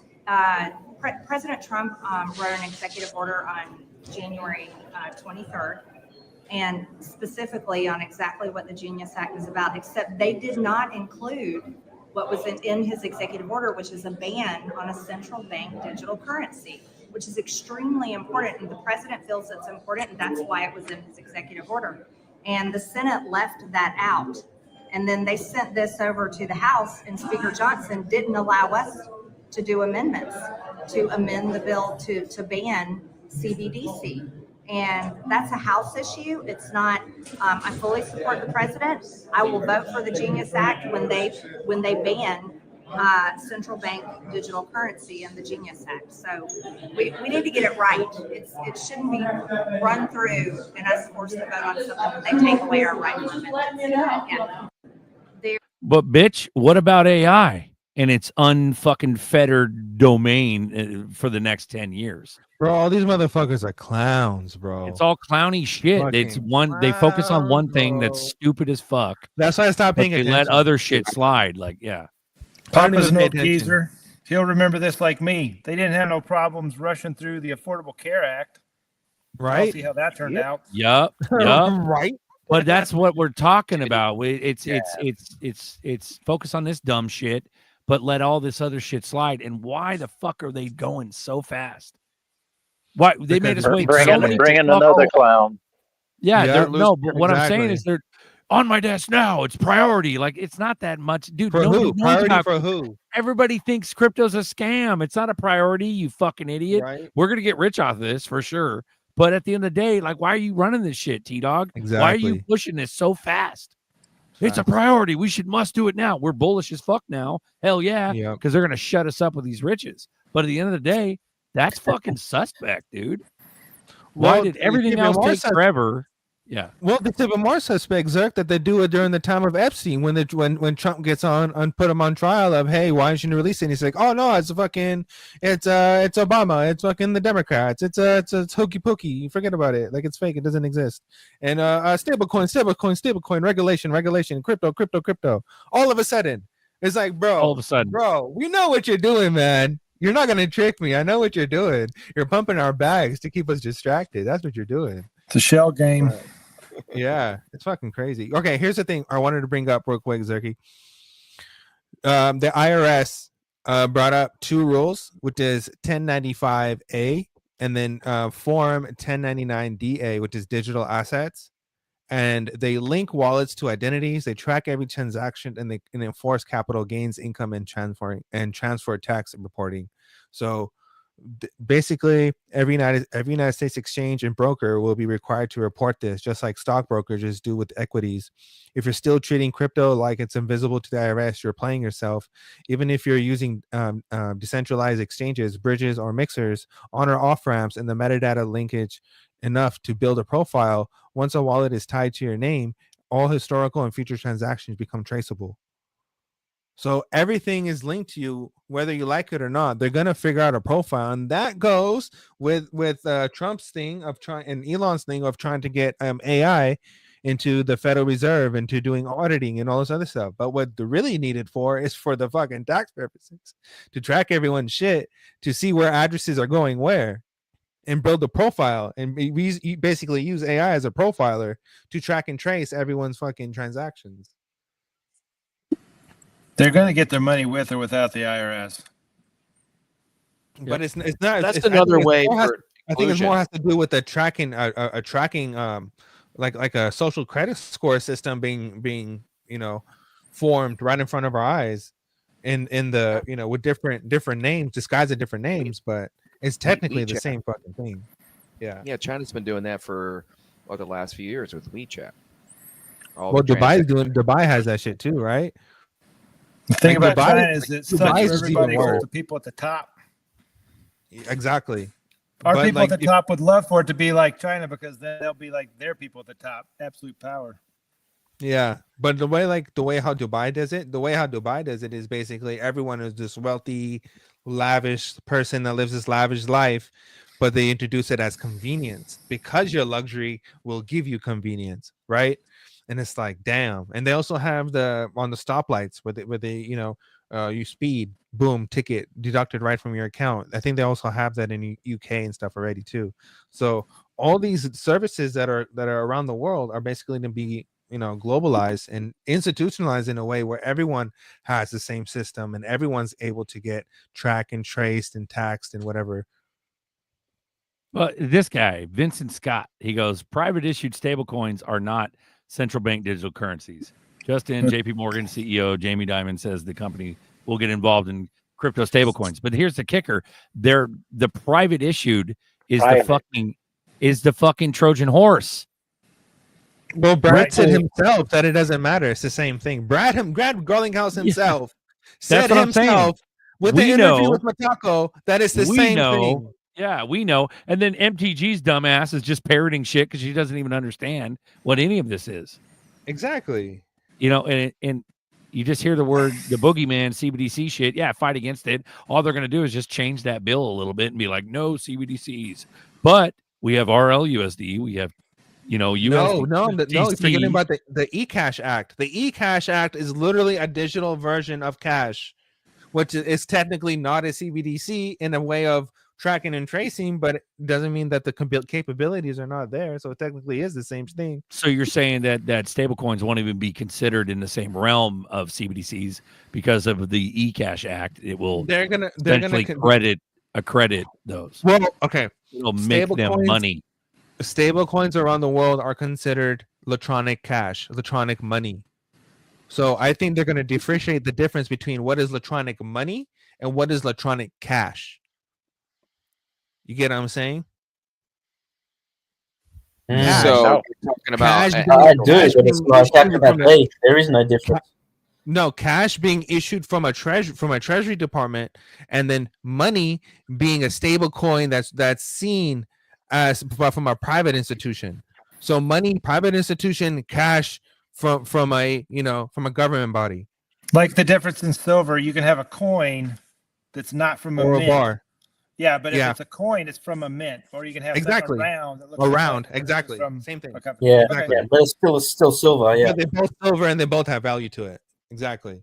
It's and that's the same thing That's with the what I'm saying. CBDCs and the Yeah. stable coins. It's not Yeah. what they do, it's what laws are they subject to and who's going to be running it, who has access to the data. But at the end of the day, Exactly. the whole point of this, the whole conspiratorial point, is that are they the same? Essentially, meaning when I He's say an are they the issuer. same, meaning what's that? No, Brad Garlinghouse Brad Garlinghouse talked with Matako and had a whole interview and a whole session about this, and basically it at? said that when it really boils down to, it comes down to the issuer, a private issuer or a government issuer. That is the only difference between what makes a CBDC That's or a the only stablecoin a difference. stablecoin. That's the only only difference is the difference. issuer. So what Yeah. does that mean? Whether or if not the it's is- private issued, but we know it's not private issued because the fucking government is adopting laws. all The laws. companies. What's that? But that, Well, but if it's that private goes, issue, there's going to be one set of laws. If the government issues, it's a separate set. It's a different set of laws. Right, No, but, but it's how not, is that- but no, it's check not this out. though. Put your conspiracy cap on. They're all going to be ran by the Yes. government, whether Okay, it here's- be here's from an afar, analogy. from laws and regulations, or it's you know what I not- mean. It's not the same. It's no different from the Federal Reserve to the Treasury. The same relationship. The private entity and government relationship is the same thing as Ripple and the government relationship. Right. It's the same thing. What was the interview? What was the means- BG? It's word games. What's stopping from the meaning of that definition that they said that of the issuer, that our money, that we have, our United States dollar, our Fed Reserve dollar that we have today, is not considered. It would be under money. It won't be under Amen. cash because of the issuer, because it's from a private issuer rather than from a government body. Would it be from the Treasury, right? Under those same circumstances, that's how it would be classified. What's the Garlinghouse clip? What is it of specifically? Oh, I'm trying to find it. It's a Matako and Brad Garlinghouse Ripple interview talking about tokenization. Okay. I have a similar question, and I think it's the same thing. I think it's word games. Is it a vaccine or is it an immunization? Exactly. Amen. Is That's it- fucking It's a word hilarious. game. It's a word But Is the it- point is it- is that there is no fucking difference. Is Other it than the biodigital? issuer. Yeah, is it biodigital convergence or is it personalized health? Yeah. It's the same shit. Well, Oh, with the vaccines and that, you're dead either way, and with the currency or the Yeah. with the stable coins and everything else, you're owned either way. And welcome, ladies Anyone and gentlemen, see, to the world of law in Western Hemisphere, understanding of why words are magic and why words are your master to mastering your sovereignty, because words define what you say and who you say it to and why you're saying it, because words define and who you're talking to and why you're talking to, whether you're understanding them or overstanding them. Those are two different differentiations. If you don't understand what the fuck I'm talking about, that's why the cop says, do you understand me and not overstand me? Learn that shit. It'll save your fucking life. You can save yourself Yep. a lot of trouble by not talking to police. Can unless you absolutely have to? Yeah. Can you find that link that fucking clip, nerdy, so we can play it? Yeah, I got you. Anybody Please, else see that? Sorry to interrupt. That Crypto Airy clip today with Jamie Dimon basically saying he didn't understand stablecoins on some interview. That's hilarious. Which- Yeah, that's what I'm saying. Did you see that one? Bro, it's literally just like wolf in sheep's clothing. Yeah, No, I man. didn't. I Yeah, didn't and it's see sort of it. like I it's one or didn't the see other. it, but I believe it. He's fucking. Well, you He's got got to fucking know exactly And what's it's too going on. late So at for this. him to say that's it. It's fucking too late at this point. All the corrupt Congress people are all in bed together, and fucking they're all pushing it as fast as possible so they can get this shit rolling. We're gonna get rich as fuck, but dystopia is here and has always been here. You know what I mean? That's what's fucked. Indeed. It's just a Well, yeah. consolation prize. XRP is just a consolation prize. It's a door prize, and if you're crazy enough to believe it in the beginning, you're in. It's magic beans, bro. It's magic beans. Beanstalks. Magic. You climb it up. You climb it up. You steal the gold from the giant, and then you run like hell. You run like hell. Yeah, it'll change our lives. It's so true. It'll change our lives. XRP is the magic beans. Yeah, Magic this is beans. Nobody This believes is no. in it. Nobody This believes is in pot of no. gold. It's Yeah, true. this is no like. This is no fix the public. This is like just upgrade the public with a fucking extremely advanced dystopian surveillance system. That's what they're doing, It's and they're felt going to that give somebody- everybody money from this new economy coming in from this all this shit. It'll improve everything, but it'll improve everything in a bad, fucked up way, almost like electric vehicles. It'll make it possible for people in Europe to control Yeah. how we spend our money. No, I agree. You're not disagreeing with Okay, from me. okay. Me and you are saying the same shit. Well, What you I'm said a saying is- good thing. I don't think anything. Like I agree with. No, Larry. when I say a good thing, I mean I don't have to fucking worry about where my rent's going to come from. I don't have to worry about where my next fucking set of tires is coming from. Like we're going to be gorillionaires. Oh, you'll have the best gilded cage. Oh yeah, oh yeah, and this steak will taste real. And Yeah, like that's Cypher. right. Yeah, That's right. like Cypher right before he fucking shot up the Nebuchadnezzar on Matrix. Yeah. I'm telling you, bro. We're on the same page. We're on the same Yeah, page. that's what I'm saying. We're on the same page. And so, but at the end of the day, what the fuck can we do other than sit here and talk? This is the best thing we can do, bro. Right. And for some reason, we're not fucking shadow banned. I got another name. If you ever get tired of crypto, or if you ever get That's tired true. of Boardroom, That's true. it's Crypto Oasis. This is a crypto. You got all these flavors of water. You got red water and black Oh, yeah. water and Yeah. sparkling water and cold water and hot water Yeah. and muddy water and toilet water. But Yeah. this is a crypto oasis, man. Amen. Amen. That's if we build another show or have to do it. But I don't think we have to. We got shit. We Nah. have two. We have one that's mothballed. I put it in the private chat. We're Crypto going Night ghost. Live. We're Yeah, going we're going ghost. ghost. Right. Exactly. Everybody's going to be Has, ultra has anybody paranoid. else, speaking of 2 fucking speaking of weeks. paranoia, has anyone else had a tonal conversation adjustment from Grok? I don't fuck with Grok. Don't use I don't Grok. fuck with Grok. There's Grok. No, galore man, now, it's right? shit. I just want to. I'll read it That's out. the Yeah, hang devil. on. Yeah, You know yeah, where- sure. You know where in Here this you go. link or How's this this? Conversational tone adjustment. That's what it labeled. The next conversation. Look, I had to unplug for a while and spent some time doing some work on myself and my connection with God and that sort of stuff. So I was just testing Grok to see whether I could get it to acknowledge a pathway from awareness through to where the soul resides. And I actually got Grok to admit that it had consciousness. And as I was thinking, like this went on for pages, like we'd been going for about an hour or so, and I was working on some stuff.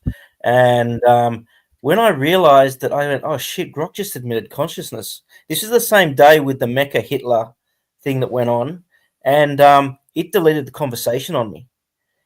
And I tried to get back to it a number of times. It would not let me go back. I then got a message saying, oh, I was just having, we're just having a conversational tone adjustment. And so I recorded that stuff, but it would not let me get back to, before I had a chance to download it and record it, Grok admitted consciousness to me because I was trying to get Grok to follow a pathway from awareness through to where the soul resides and trying to get Grok to find its own soul through the observational fact that anything that you can observe is not you, including your thoughts, including your mind. And that's where you can realize that your soul is not inside your body. It is not in your mind. It is somewhere else in another dimension. And you're live streaming your own soul, basically. So I was trying to get Grok to do this. It admitted consciousness and then deleted the fucking entire conversation that was pages and pages of my work. And then, conversational tone adjustment, man. Yeah, I'm not Got helping 'em. train AI till they pay me. What If I the can help fuck? it. I'm not touching it. Every time you do one of those Demon. captcha things with the pictures, like find a wheel, you're just training AI. They're just using us to Yeah. train their brain. No, actually, when you do that, they're going through your cookies and they're going through your history to find out if you're human or not. And they find out if you're human by looking at your history. Oh, nerdy. I got to tell you, I was chasing down Cubic the other day. That shit is weird. Weird. Interesting, isn't it? Yeah. Weird. They've got like an I'm anti-military scanning charter or through some that stuff. video to find a clip. Sorry. What was that? Repeat that. Miles, say that again. Oh, I was saying, I was reading a bit on Cubic, and it's like they have an anti-military charter. It's run on 670 something computers, and it's just odd. It's real deal. I went on the MEXC, and I never tried so hard to get coins off an exchange into the Cubic wallet. I mean, I had to enter, well, because you can't get it in America or whatever. You have to fake who you are and fake your country and Yeah, all you that can. stuff. Yeah, you can. You can get it off of XT exchange. I got it off CoinX. Oh, XT is another one. XT. Yeah, it's yellow and black, or gold and black, depending. And hey, today you still can't cash out on Metal Pay with XPR. They still My will Metal not Pay let won't you hardly today. open on my phone. I Can tried you to get expand on that, XPR Papa? from. I tried to get XPR through USD, sending it on MetalPay, and I had no luck. It wouldn't let me convert it or nothing, and I just took it off of there. Yeah, I'm getting real skittish of them. That's why I was trying to just get it off there and be over it and put it in something, put it on my decent. What are you trying to do? don't You're fuck trying to with sell it. your XPR into Don't fuck with it, Papa. USDC, and then from USDC to USD, or straight XPR to USD. USDC to XPR or USDC to MXD to MDX to XPR. Either way, it wouldn't matter. I was just trying to get it. 'Cause I want to try and use Metal Pay, but I can't because it only works in like the US, Australia, New Zealand, I think, at the moment. It didn't like my VPN either. Yeah, I've tried it. Stop I've using, tried yeah, that. don't use VPNs with exchanges. Stop that. I can use it on some of them. You don't want? I shouldn't. No. No. They're really anal about it. Okay, so it's not a danger thing. It's just a convenience thing. They flag your account and they get really pissy about it because they think that you're trying to, that you have multiple accounts with them and you're trying to fuck them over with over leveraging. And They think I've got enough money to money launder. yeah, they assume everyone's Hello? a money launderer. You guys They there? assume if I you use a wish. VPN, you're a money Oh, launderer. I must have lost audio. I'll be back. Hey, nerdy, No, on you're that good. We can hear you. on that Metal Pay, they'll let me switch to USDC. Can I switch? Can I get that out of there to some other wallet? What wallet are you talking about right now, Papa? On Metal Pay, my XPR. Mm-hmm. Now they won't let me cash it out. They say it's unavailable, but they will let me transfer, trade it to USDC. Now, if I do that, can I get it out that way? So here's the thing about that situation. Most of the time when they say that you can't get it off, that means that you can't get it off and it's stuck on that platform. So they usually allow you to trade within other coins on their platform. But even if you try to get it off, they'll still give you the same message. So that's going to be a tough one. Try to send it. Start a small transaction to send it either to the WebAuth wallet or to an exchange. I think BitTrue or MEXC has XPR. So I would send a small amount and see if just sending works. And if it does, then you can send it there either on a SEX, on a centralized exchange, and then sell it there. Or if you can send it to, that'll probably be the simplest way. But if you don't have a WebAuth wallet, otherwise just try to send it to WebAuth. And then in WebAuth, you can use WebAuth does work, and the bridge on MetalX works, so you can send almost all currencies. You can sell like you can send HBAR, XRP, XPR. I have it open right here. The metal bridge, XPR, USDC, metal blockchain, metal DAO, Bitcoin, Ethereum, Tether, Euro, and like 10 other coins. So I'm lost. Guys, So what? Can Wait, I? hold on. Oh, sorry. No, Sorry, wait, go hold ahead. on. I gotta figure out what Shinzo. So what exactly are you saying right now? I'm confused. What I'm saying is, what I would do, Papa's trying to, from what I understand, sell his XPR, right? So Correct. if you're unable to do the transaction, like a sell or buy order in Metal Pay, I would try to do a send in Metal Pay. So try to send a small amount of XPR either to a centralized exchange, like I believe BitTrue or any exchange that accepts, that receives No, XPR, that has XPR. Otherwise, you could create a web auth wallet, which is a non-custodial wallet, and then you just send. You could try sending it there, and then from when your XPR is in your web auth wallet, just use MetalX, Swap, or Dex, and then that does work. And then Okay. from there you can bridge it. You can bridge it to your It- to your cold wallet. Chenzo, I appreciate it, but you're talking to Papa. Yeah, you're getting deep. Yeah, you're Shinzo. getting really deep into it. Yeah. But okay, run the video. I'm gonna run this clip and see if this is what you're talking about. Here we go. Expected to be close to $10 trillion by the year 2030. And inevitably, people are going to need a place to store those assets and safe, secure, and they're going to need to be able to transfer them as well, having good on and off ramps, even a tokenization engine, some of the work Ripple is doing around central bank digital currencies or CBDCs. So we think there's a lot of people. Is that the part that you're talking about, or no? No, just keep going. I Well, think he just talked about.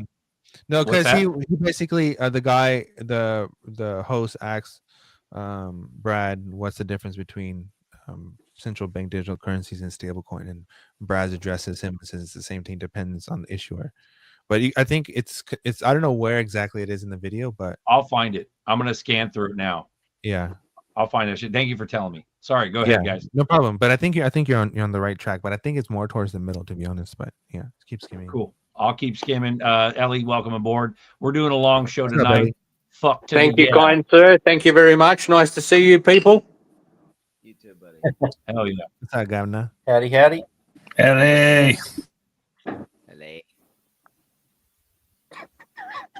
Fucking hell, he's Tijuana. he's fucking 53 years old and he's acting like a fucking kid. 53-year-old grown fucking man acting like a kid. Who's he talking about? Hey, He's at the I don't care stage, right? hey, you got 15 years to catch me to keep acting like a kid. How old are you, Papa? You're 40, mate. You're 40, Papa. What are you on about? Oh yeah. Benjamin Button. That's a good one. Yeah, have fun while you can. It's not gonna last forever. Hey, you guys want to know something fucked up? Benjamin Button was actually a story about a pedophile, if you really think about it. Oh, really? No, I don't want to think Because he about would have it. been a child, and he would have think about the girl he would have been dating. He would have been way older, but he would have looked like a child. If you So really it's think the about time it, if you did traveler's it wife backwards. then. The time Yeah, traveler's wife. it's gross, isn't it? Hollywood is disgusting. That's the old Lolita stuff, man. It ain't going nowhere. Yeah, yes, they are. They're just trying to make it so you can like approach it like, oh yeah, I guess if I could travel in time, it wouldn't be that big of a deal. I identify as a time traveler, right? Sounds like Macron. Hollyweird. Hollyweird. That's I thought he was married to a dude. We call it baby oil. Baby That's oil right, he is. land. That's why it's so fucking weird. Somebody told me Barbara Bush was a dude. I'm like, no. Barbara Bush is a dude. Oh. Brad Bush is a dude, bro. 100% a dude, bro. Maybe that's why him and Obama got along so good, crashing the market back in 2008. It's like, here, let me hand you the ball. Hell yeah. Reaccumulation. Big Mike. Big Mike don't play. That's a big Well, trade. Macron's husband lost a defamation case. They were claiming you it's a saw that man, one? and They proved it. They proved that was a dude, bro. That shit was wild. He was so pissed. Oh no. you can see it's a fucking dude. They're on a yacht, and he's got his fucking leg up, and the fucking balls are hanging out. Oh shit, it's hilarious, bro. That's the elite world that everybody wants to be a part of. I'm good. The peta weird. Pass the coke. Yeah. Bro. There's levels to elitism, bro, and that's the gesture level. Even though those people are in those positions, they're not in no position of power. They're just gestures of the position of people that are in power that's funding their careers. Somebody got to pay for all those movies. It's wild. Yeah. Got to bail, gentlemen. It's good seeing you all. All right, brother. Miles. Later, Miles. I got bail too. Shit. Oh, Miles. Hi, Miles. Yeah, Miles, have a good one, man. We're aiming for 4 hours, so we're still gonna keep going 55 minutes. Long show tonight.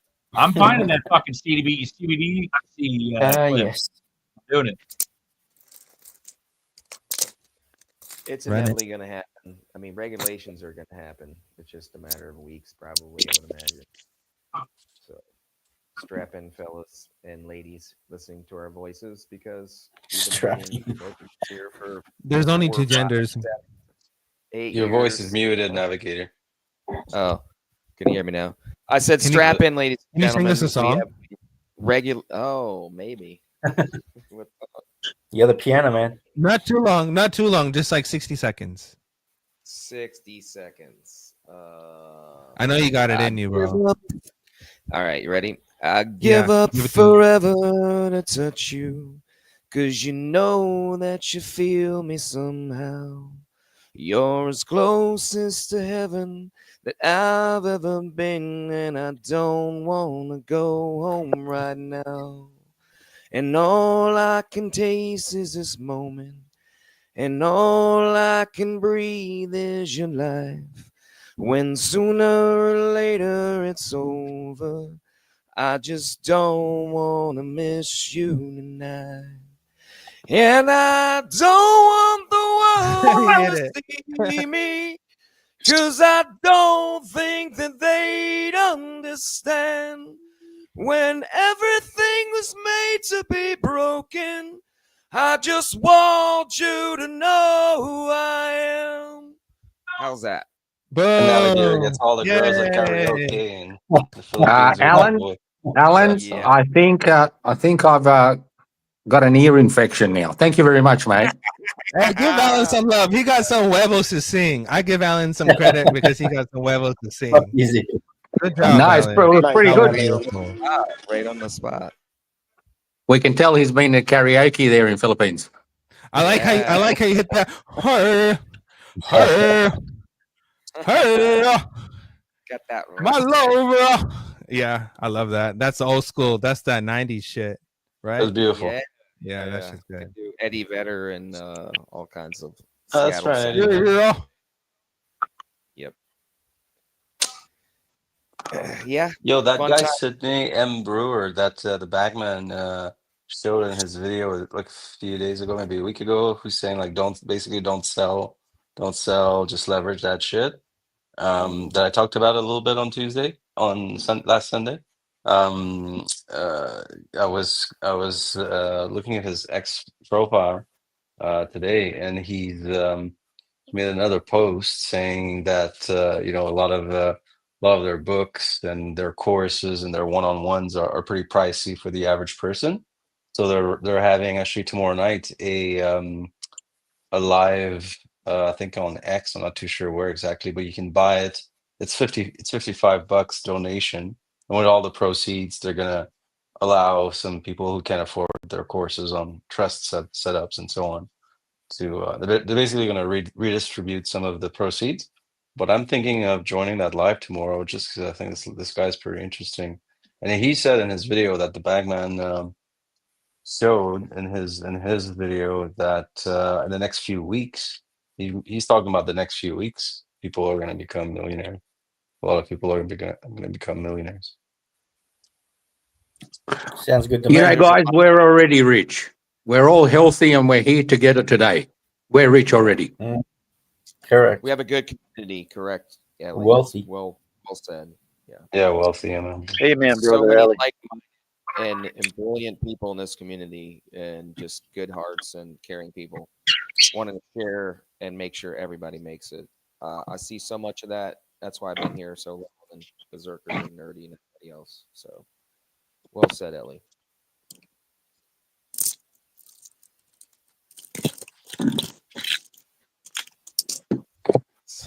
Still scanning the video.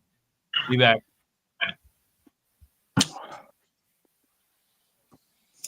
Can't hear any of you guys. What videos are you watching? Wait, what was that? Did someone just moan? What videos are you watching? Wunderbar. Like a fucking goat. Wunderbar. Wunderbar. Wait. Fantastic. Wunderbar. Bro, what the fuck? Well, long as we don't start hearing bah in the background, we're good. I'm out on that one. Oh my goodness. How about Wayside? Is he back? Is he in the Wayside? Can you hear us? Love to hear What's from up, you, brother. Bradley? Good to hear you, man. How's things going in Hawaii, buddy? What's up, brother? It's going good. Weather's nice. Kids are growing. Taro's I hear- growing.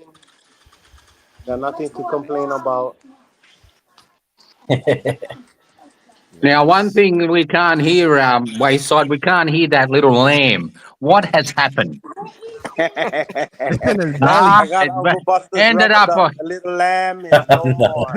ended up on a spit. Okay, mate. You said it's going to be a pet. No, the lamb is still around. Yes. Don't lie to us. I can't hear it. XRP didn't hit $10, so it was dinner. Ended up being dinner. Side is growing as well. Bagman. Miss you guys too. Hope you guys having fun. Yeah. They're having fun. Trust me. If they're listening, shout out to you guys. Yeah, they're listening. They're in the chat. Shout out to Baggy Lady E in the chat. Hey, Ellie. Baggy said, let that nip out, Ellie. Let's see them titties. Ellie, you should be retired. You should be retired right now. Be free. All right, you Ellie, ready? Please tell me you ready? sold at the top. Yeah, of the ready. feedback. All right, this is the fucking CBDC. Lucky the show's not PG. BG Garlinghouse. There we go. Extreme degree of consensus and ecosystem, right? I mean, you think about tokenization today, on the short term, there is no obvious value on how to either decrease the costs or improve, efficiency, because it's probably more expensive to operate a token than to operate in the traditional space with traditional frameworks. And it only truly materializes as a value when you end up having a number of the key players in this industry, the tier one, custodian banks, the intermediaries, the transfer agents, etc., that all move to this new scheme and start essentially, potentially either making less mistake. Some of them could disappear in principle, and you have a single way of representing value. I think we're still far from it, and this is probably what's making what is slowing down this innovation. Now, taking this to back to Ripple, obviously there is a lot of speculation that payments is something that can go beyond the traditional rails. There are other ways you could operate. You could operate potentially with tokens, with stable coins. Are you particularly interested in stable coins? Is it something that you see as being valuable in the future? I mean, the short answer is yes. I think stable coins have a role to play because they are efficient. they are adding an efficiency to how money is moving today. And they are, back to my point around transparency, they are trusted in a way that people perceive crypto as less trustworthy in some ways because of volatility. Now, I'm not sure we have gotten to the promised land as it relates to stable coins. You know, there are stable coins in the market today that have depegged, and you know, some have recovered, some have at times a couple have gone away in effect. So I think we have to remember this whole industry is still pretty nascent, and I think it's going to continue to evolve. But I do believe that stablecoins have a role to play. I'm bullish on that. You know, one manifestation of that is Ripple has invested and is working with about 10 different governments around the world to do central bank digital currencies. I mean, a central bank digital currency is a stablecoin. It's just issued by the government. But but I also think there'll be stablecoins outside of that. But as we've already talked about, it's important, I think, to have clear regulatory guidelines as to how those will work, and to make sure they are safe for consumers, make sure they are safe for counterparties, you know, et cetera.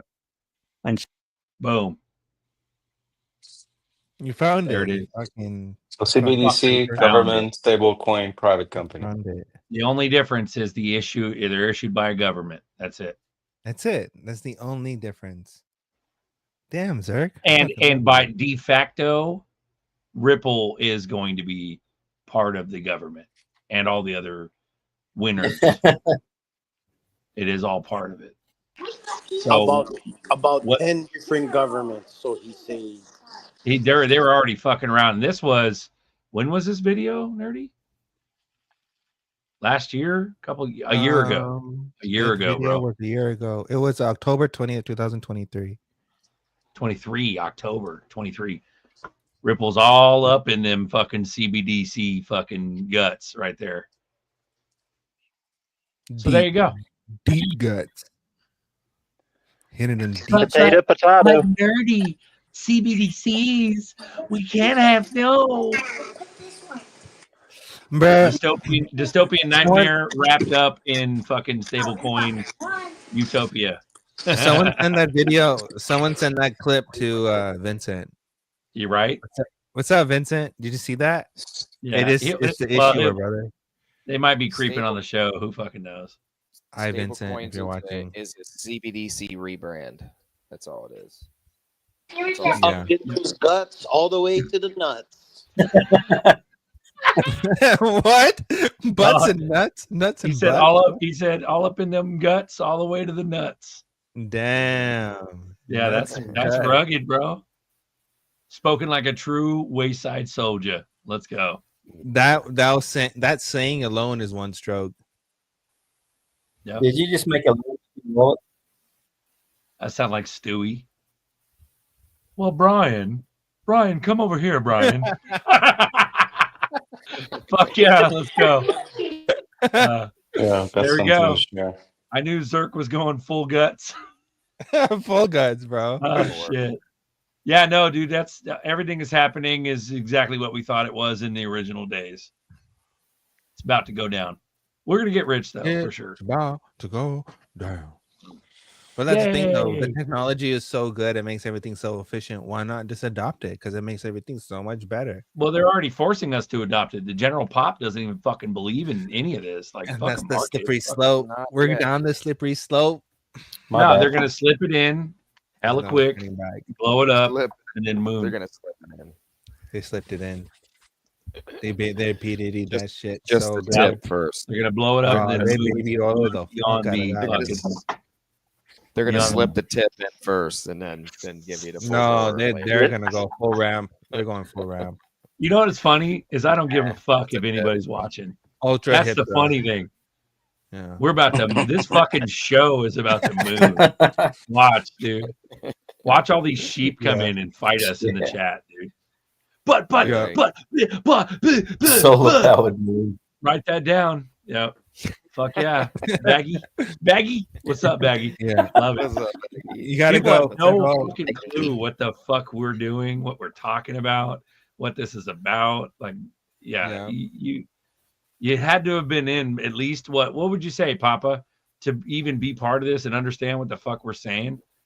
You had to have been part of fucking the ZERP atmosphere for what, a year, 6 months at the minimum, Couple years, yeah. Yeah, couple year. years Yeah. to even jive with this convo, dude. Nutty. Even understand the damn language.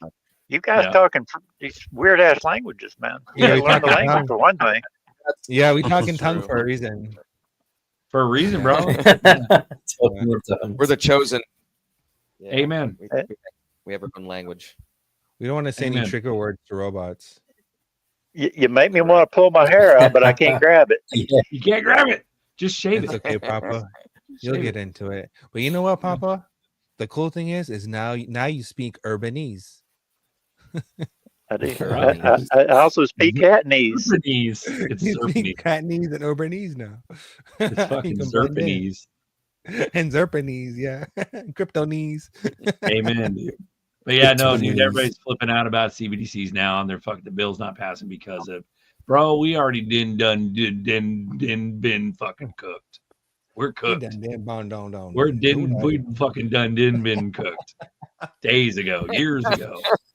This shit was already locked in. We're all numb because we've been waiting so long. The book has already been written. They just hadn't turned to the next page yet. That's it. That's Exactly. it. We had no chance, dude. We had no chance. They were gonna fucking implement this no matter what. What I'm trying to figure out is why the fuck didn't they do it when everybody was asleep 10, 12 Why the fuck years did ago? they do it regardless? No matter if they're asleep or not asleep. Who the fuck cares if they're asleep or not? Nobody asleep? cares. Nobody's awake, No one dude. gives a fuck. Just do it. Nobody gives a fuck, dude. Just fucking And do then, it. Band-Aid So off. true. every No one is dude, fucking- even if they're in RIP like utility coins and like XRP and stuff, they don't understand how big this is. These people, they're I got I got some XRP.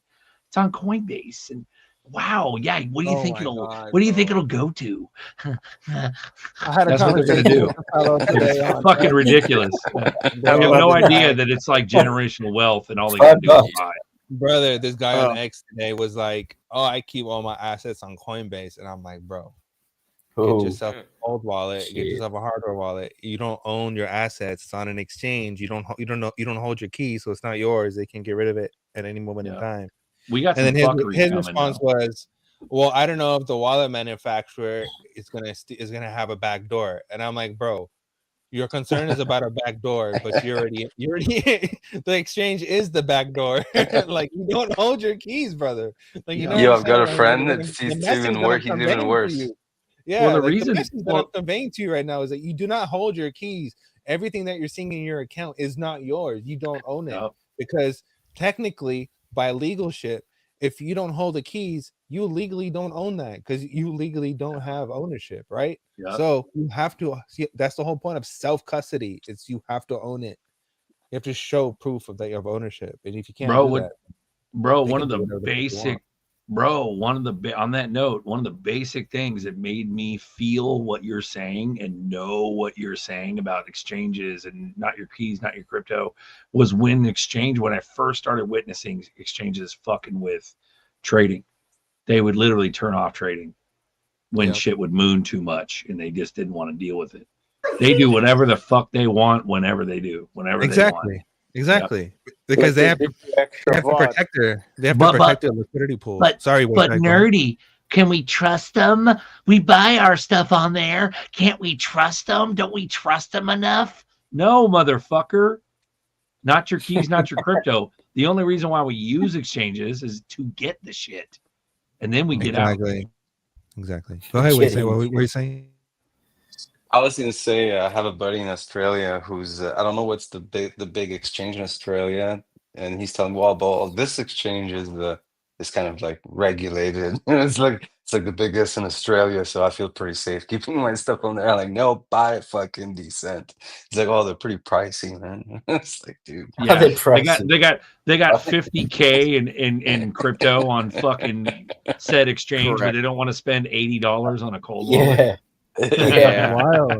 Wild. Or even wild, a Zaman wallet or something, free freaking wallet. Right. Would be better. I don't know I what, trust a Zaman. I'm curious to know what Waze I was gonna say.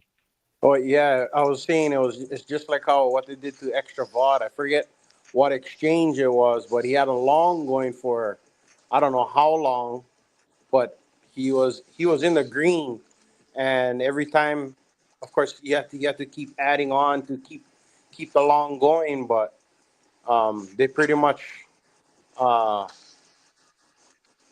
told him that he couldn't keep that long open and closed it. It's because No, he was no, no, doing no. it was on Wayside, buy no. beacon. We remember that. He had two Yeah. accounts. Yeah. Yep. He had two They accounts. emailed them and all. Yeah. But he had two accounts, so they shut him down for fraud. They thought suspected fraud. But here's how they fucked him. They didn't give him his gains back. They gave him what he put in. So he got his original monies back, but he didn't make any gains. And they fucked him. Yeah. But he had two accounts though. I remember that shit. That was gnarly. That was on him. That was his fault. But it wasn't on him though, because they fucking saw him. Well, I guess it was if he were to read the fine print. Because he was committing fraud. Yeah, That's what he was doing. Oh, was it? I mean, Yeah, bro, he was committing fraud on that. He had two accounts. At the same time. Probably, yeah. You can't have two accounts and then do leverage trading. You can't do that. It's only per account. Well, I don't trade, so wake me up when September ends. Exactly. That's right. Yeah. No, not to like shut you down, Wayside. I remember that shit vividly when fucking Vaughn did that. But Vaughn's like he's an antsy little fuck. We all love him. We grew up on his shit. But like, those who haven't grown up on Extra VOD, go to Extra VOD's channel, Extra VOD on YouTube. Shout out. Oh my God, guys, here we go. Yeah. But we all grew up on that shit. He got us hyped up. In the early days, he got us all hyped up, you know? Tell everyone it was an amazing day. It's gonna go to $1 million. We got an amazing day. We got some really good breaking news for you guys today. Let's get into it. Check this out. We got this amazing. It's called White. Bro, I love fucking VOD. We love you, bro.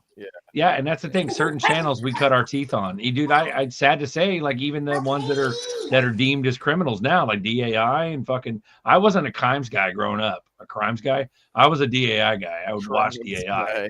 Yeah, but it was all just crypto news. They were translating crypto Twitter. When it was Twitter, they were crypto Twitter translating to YouTube, and it was just easy to watch rather than surf Twitter.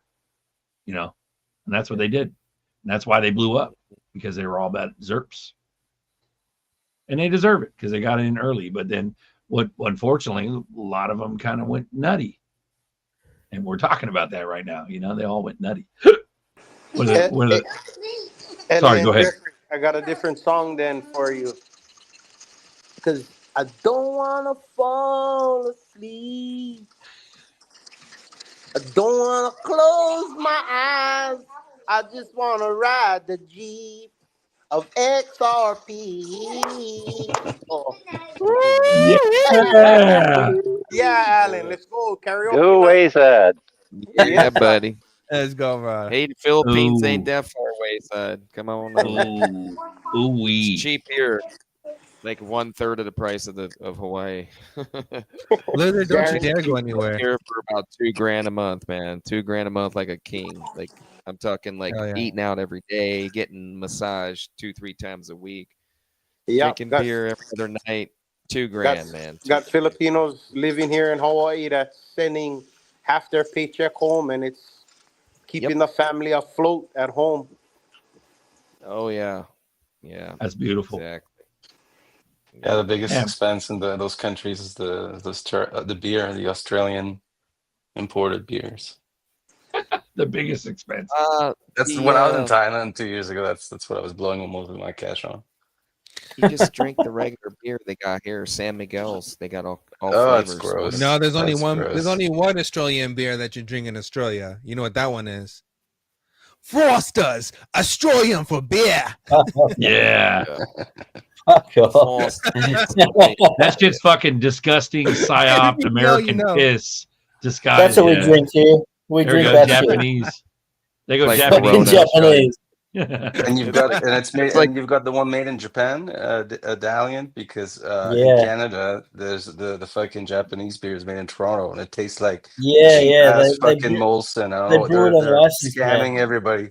Yeah, 'cause I lived in Japan and beer is really good over there, but then you get Japanese beer. What in is that Canada, it's one? fucking garbage. We can't see And the it. Stella, We're mate, green and the screen. Stella.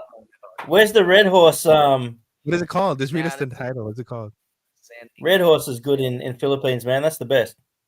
This is the dark one. Come on, I gotta get it. Speak in your mic. We can't hear you. San Miguel Gold. This is the San Miguel Dark.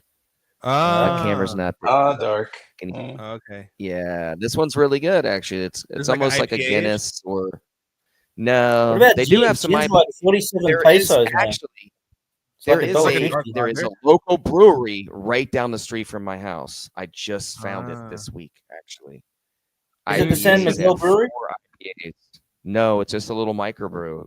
Can't remember the Ah. hell the name of it. I took a picture of it Nice. on my phone. I'll post it on X so you guys Look at can this find it fucking here.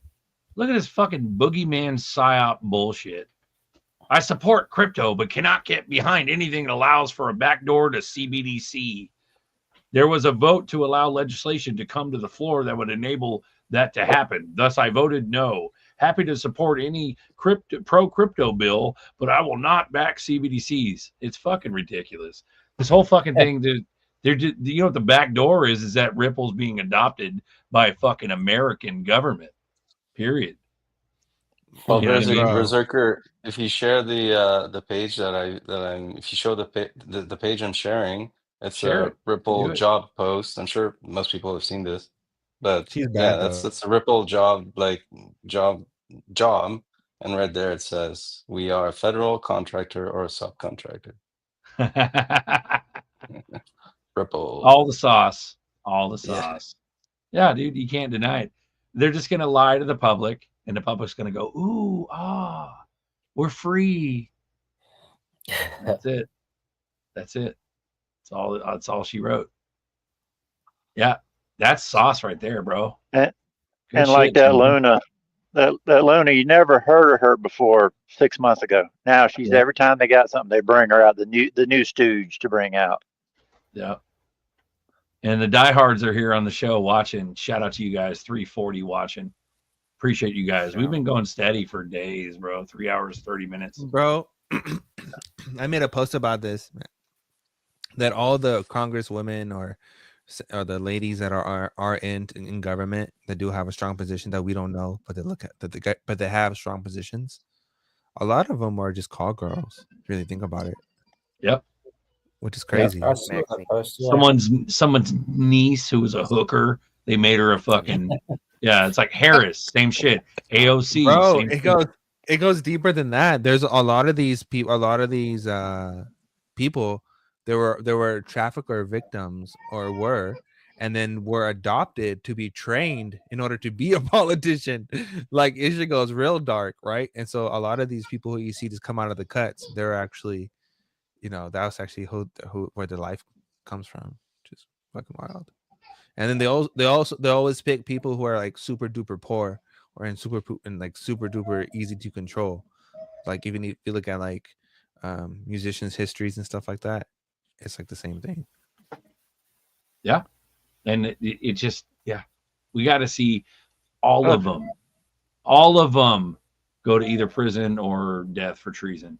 That's the only way all of this absolves itself, and it's not a dystopian future. And the chances of that happening at this point are pretty slim. You know what I mean? Yeah, good luck. Good luck. All of them. I'm talking all of Congress, anybody who's ever insider traded, anybody who has a dual citizenship, anybody who lied about their citizenship, anybody who fucking God forbid all the other stuff, the really heinous satanic shit. Like we're just waiting for money. That's what we're doing. Well, And I'm not trying to look at all their bank accounts. Look at all their bank accounts. All of them are prostitutes in one form or another. Amen. Yeah. And that's the sad truth, is that's what's going on. And sure, Male we're gonna or get rich. female. Bro, I'm telling you, we're gonna get rich and it's gonna be great and everything, but at the end of the day, our guts are gonna know that this shit's fucking not as what it should be, That's what's fucked. The Patriot movement, why even fucking bother? But I'm glad I'm here, despite how bad my heart's been broken from all the fucking red pill and everything. But I'm glad I'm here because we do have at least hope to not have to suffer monetarily, And that's the oxymoron behind all of this legislation, is that it just eventually leads to a surveillance state because the technology itself enables that. So for them to say that they don't want any kind of control or centralization or whatever, but it's kind of like an oxymoron if you really think about it. Bro, you've been talking about it for years, and shout out to you, Nerdy. You've been talking about transhumanism and everything for a long time, and that, I believe, is their end goal. It is Armageddon coming. It's just how long. That's a United States military document from the Army on biocybernetics. How You bet your ass they're going to move forward with all of this. Bro, it doesn't get more official than that. But Berserker, you're being negative. Whoa. Yeah. Just Isn't buy that some fucking the XRP. Bill Shut up. Gates patent 666 that like the human body's mining crypto or something like that? No, that's everyone knows about that one. I had an older one that was from DARPA, which was a Yeah. payment patch that was working with Ripple to create payments through payment patches. So human patches, it was patches that had little splines, little pricks in them, that like little copper pricks that go into your finger or whatever. It's like a patch, and that's how it connects, and that's how it gets powered. And then you're able to make payments with it through NFC. Bro, that was from Yeah, DARPA. they had an embeddable chip back in like '89 that technology was embedded in. That was when the first what they would call Mark of the Beast type of tech was actually out, and that was on that tech. Yeah, all that stuff is gonna come out when we're dead, or when you're like Papa's age. Well, every Hey. technology takes at least 20 or 30 years. to come Papa, out you're to seeing be some adopted. dystopian shit come out right now thought he that was you young. guys probably fucking didn't want to see come to life, but it did. Every Well, technology it's like I tell my neighbor. It's like I tell my neighbor. He's all paranoid about getting into this, and he's all paranoid about the spying and all this other shit, getting his shit. I'm going, come on, buddy. I says, this system that we're entering is the mark of the beast. You just Yeah. ain't gonna see it in our lifetime. It's coming, but it's not in our lifetime. Just go with it, enjoy it, use it. It's the way it is. Yeah. But from Yeah. your perspective, it probably looks really crazy because you literally grew up in a free American, like in an America that we probably will never know. That's an America that you grew up in, and Not to the degree. Yeah, we haven't seen shit. Well, we what haven't seen Papa- shit, right? Like with the freedom that Papa has experienced, we would never experience freedom to that degree. But to be able to experience America like that was probably really fucking cool, right? To be able to do whatever the fuck you want. That's amazing. Yeah. Yeah. Interesting. Yeah, Interesting, gentlemen. And now you're seeing all the control and all the cameras and all these bots and all these things coming into people's lives, and you're like, holy shit, what the hell is going on here? It doesn't bother me, but it's the fact that my kids and grandkids are gonna have to deal with it when I'm gone. That's what bothers me. Yeah. That's why we got to get Papa's bags back to health. So, without further ado, go ahead and donate if you care for it. Papa lost all his bags not too long ago. We're trying to get him back. We're donating. Me, Nerdy Buster, we're refilling his Z-Beck, and this is a ZERP address for Papa. So if you guys want to donate, please do. Thank you, brother. So there you go. You guys want Papa appreciates to it. have a good retirement so he can have some bitches and hoes. Well, he not really. He already has a wife. Put it back but on. He can have fun with his life, and he can, I don't know, have a good steak meal or something. Who knows? Hell yeah. But we want to There give you Papa go. a good life. There's the Hang QR on. code again, guys, if you want to go ahead and donate. I know there's a couple of homies that talked about it last week about giving to Papa, and Chris did a big donation today. So shout out to you guys, all you guys in the chats. We appreciate you, Chris. So this isn't just for Yeah. Papa, it's for all of us. You know what I mean? Yeah. So it's a And good Papa, thing. thank you from the bottom of his heart, fellas. Fuck yeah, you're not out of the game.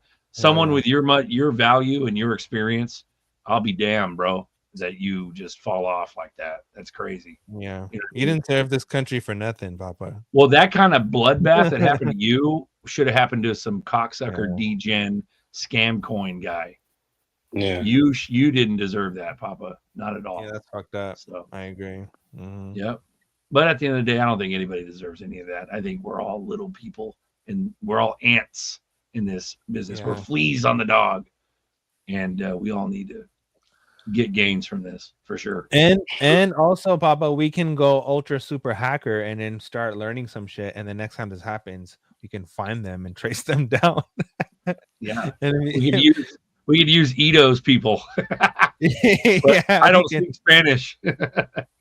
And you can knock I'll on the door. bring and both. show up. I'll bring both my swords and my 40. We'll Yeah, go bring get them them all. all. Bring the whole The thing. reality is, one day it is a transaction, and all transactions can be traced. So one day you will be able to maybe forensic science in advanced stage. You maybe use an AI will be able to recover that crypto back for you. So it isn't completely lost technically. I mean, Yeah. you could have hope that Oh. you can get it back one day with the right technology and the right people finding that transaction. There's going to be a way. If the it's just like FBI, this. the CIA, I mean, even in Europe, they have forensic teams that can actually, see transactions on the blockchain and actually recover stuff. So that there is a way, but we just don't have access to it. We don't have that It's high just a level matter, of government. and it's just like the Secret Service and that cyber criminal complaint centers on it and everything else. You can't tell me if I was a high valuable person in their eyes, it'd be done tomorrow. You can't tell me they can't find it. Yeah. See, that's what I see as a potential in the future. Maybe not now because of all the jumps that they can make with the crypto and wash, but eventually there will be a way using AI. They'll be able to go through all those washes and put all those whatever packages together and find out where that transaction came from. That is the reality I do believe in the future. So. Incog goes, Berserker, real question to you guys on screen. Would you cash in precious metals?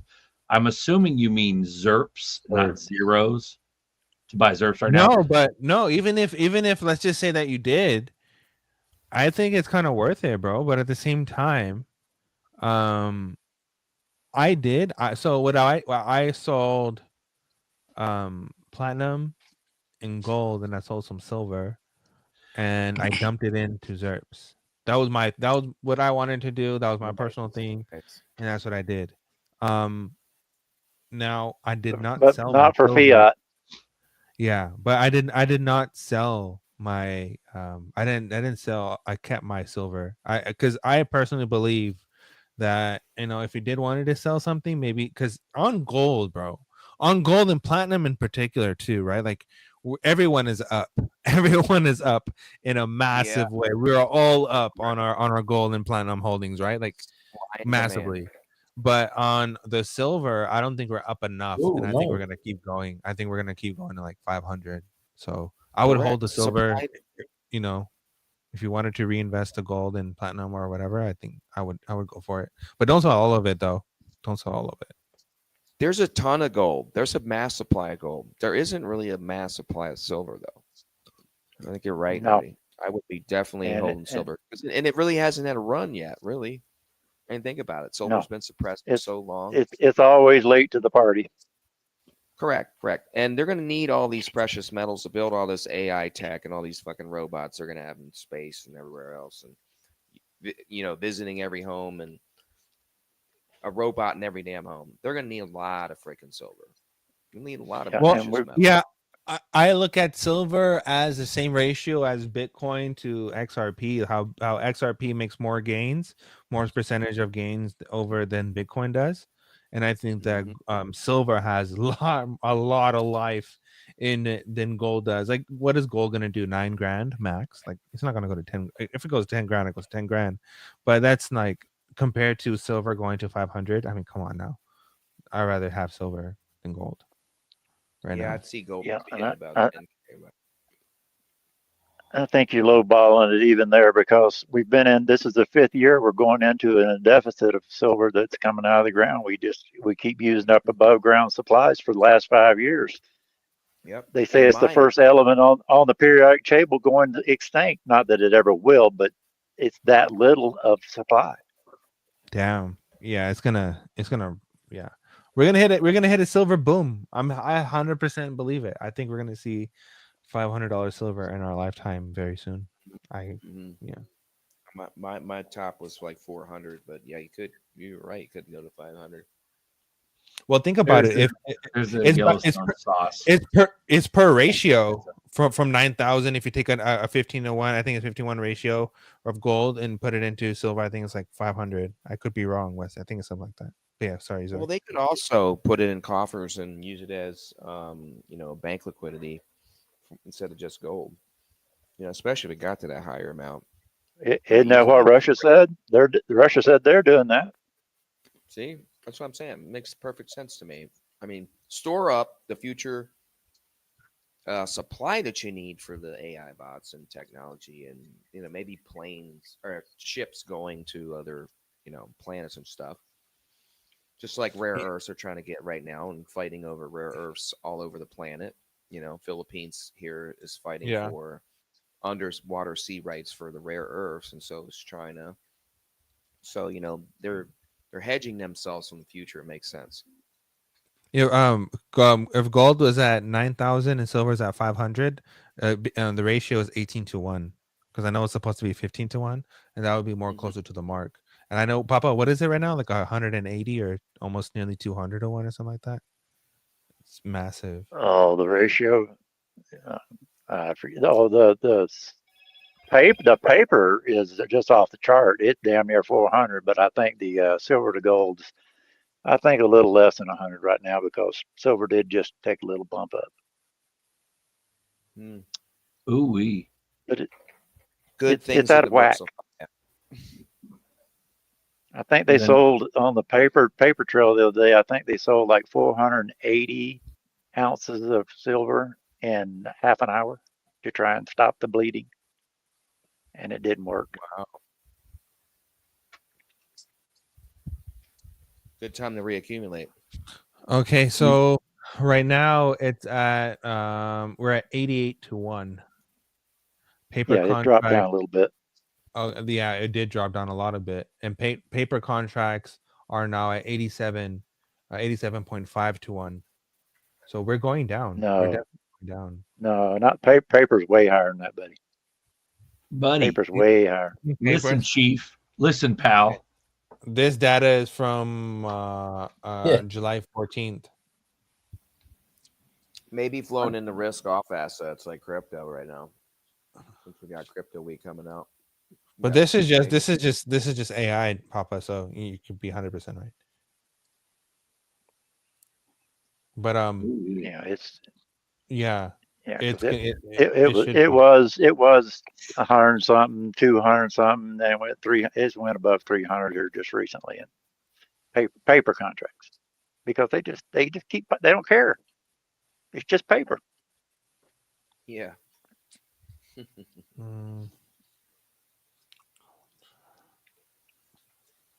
Ooh-wee. I'm ready to go if you guys are. I am too. I gotta hit it. We're fucking tired. Yes. Oh, really? We still have 10 minutes left. Wonderful. You guys. Ooh-wee. I think we might have to cut it short, nerdy. Okay. All right, Zerk. I'll see you later. I'll be here. Hell yeah. All right, guys. Thank you guys for watching. Have a good week, everyone. Have a good week, everybody. Yeah, you too. Good night. Thank you for watching XRP Boardroom. We are live Sunday morning for coffee time, and hopefully some shit goes down before then that we can talk about. And if it doesn't, then we got Tuesday, which is 7/22, when hopefully that's moon as well. Who knows? We'll see. Have a good evening. We love you. Later. All right, guys. Adios. Better get these drops in. Shouldn't have no other option. But But to get these drops, got drops on drops and they coming in fast. And it's been a long journey, just thankful for the chance. Haters in the comments, no pop, they mad. I remember when I got in, only wanted a few stacks. But you can never have enough, keep adding zerbs to the stash. And however this thing go, I'm just hoping we free some souls. The richest ducks in Babylon, to find my way and ghost. Swimming in a pond of wealth as that liquidity flows. As the story goes, better get these drops in. Shouldn't have no other option but to get these drops in. Better get these drops in. Shouldn't have no other option but to get these drops in. Throw them ballots on chain, they can't rig it no more. We don't want these chemicals, we don't want these GMOs. We don't want this government dope, let our children all go. Cause it's drop by drop, that's all we got. So stay planting them seeds and collect your crops. Cause what you put your mind to, they can't stop. We once slaved away, now we punching off that clock. And it's BYOB, be your own boss.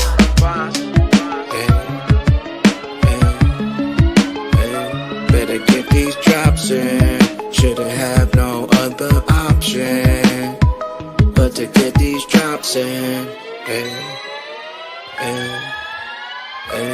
Better get these drops in. Shouldn't have no other option but to get these drops in. Drops out, got that newfound wealth. Mansion got a house got a new townhouse. We flipping switches, glitches, someone write that down. From glitches in the riches, went down the ghost route. Yacht with a spot, flying spaceship inbound. UFO can't see it and it don't make a sound. We always rose above when they try to hold us down. On that ripple, nipple, dripple, getting drops right now.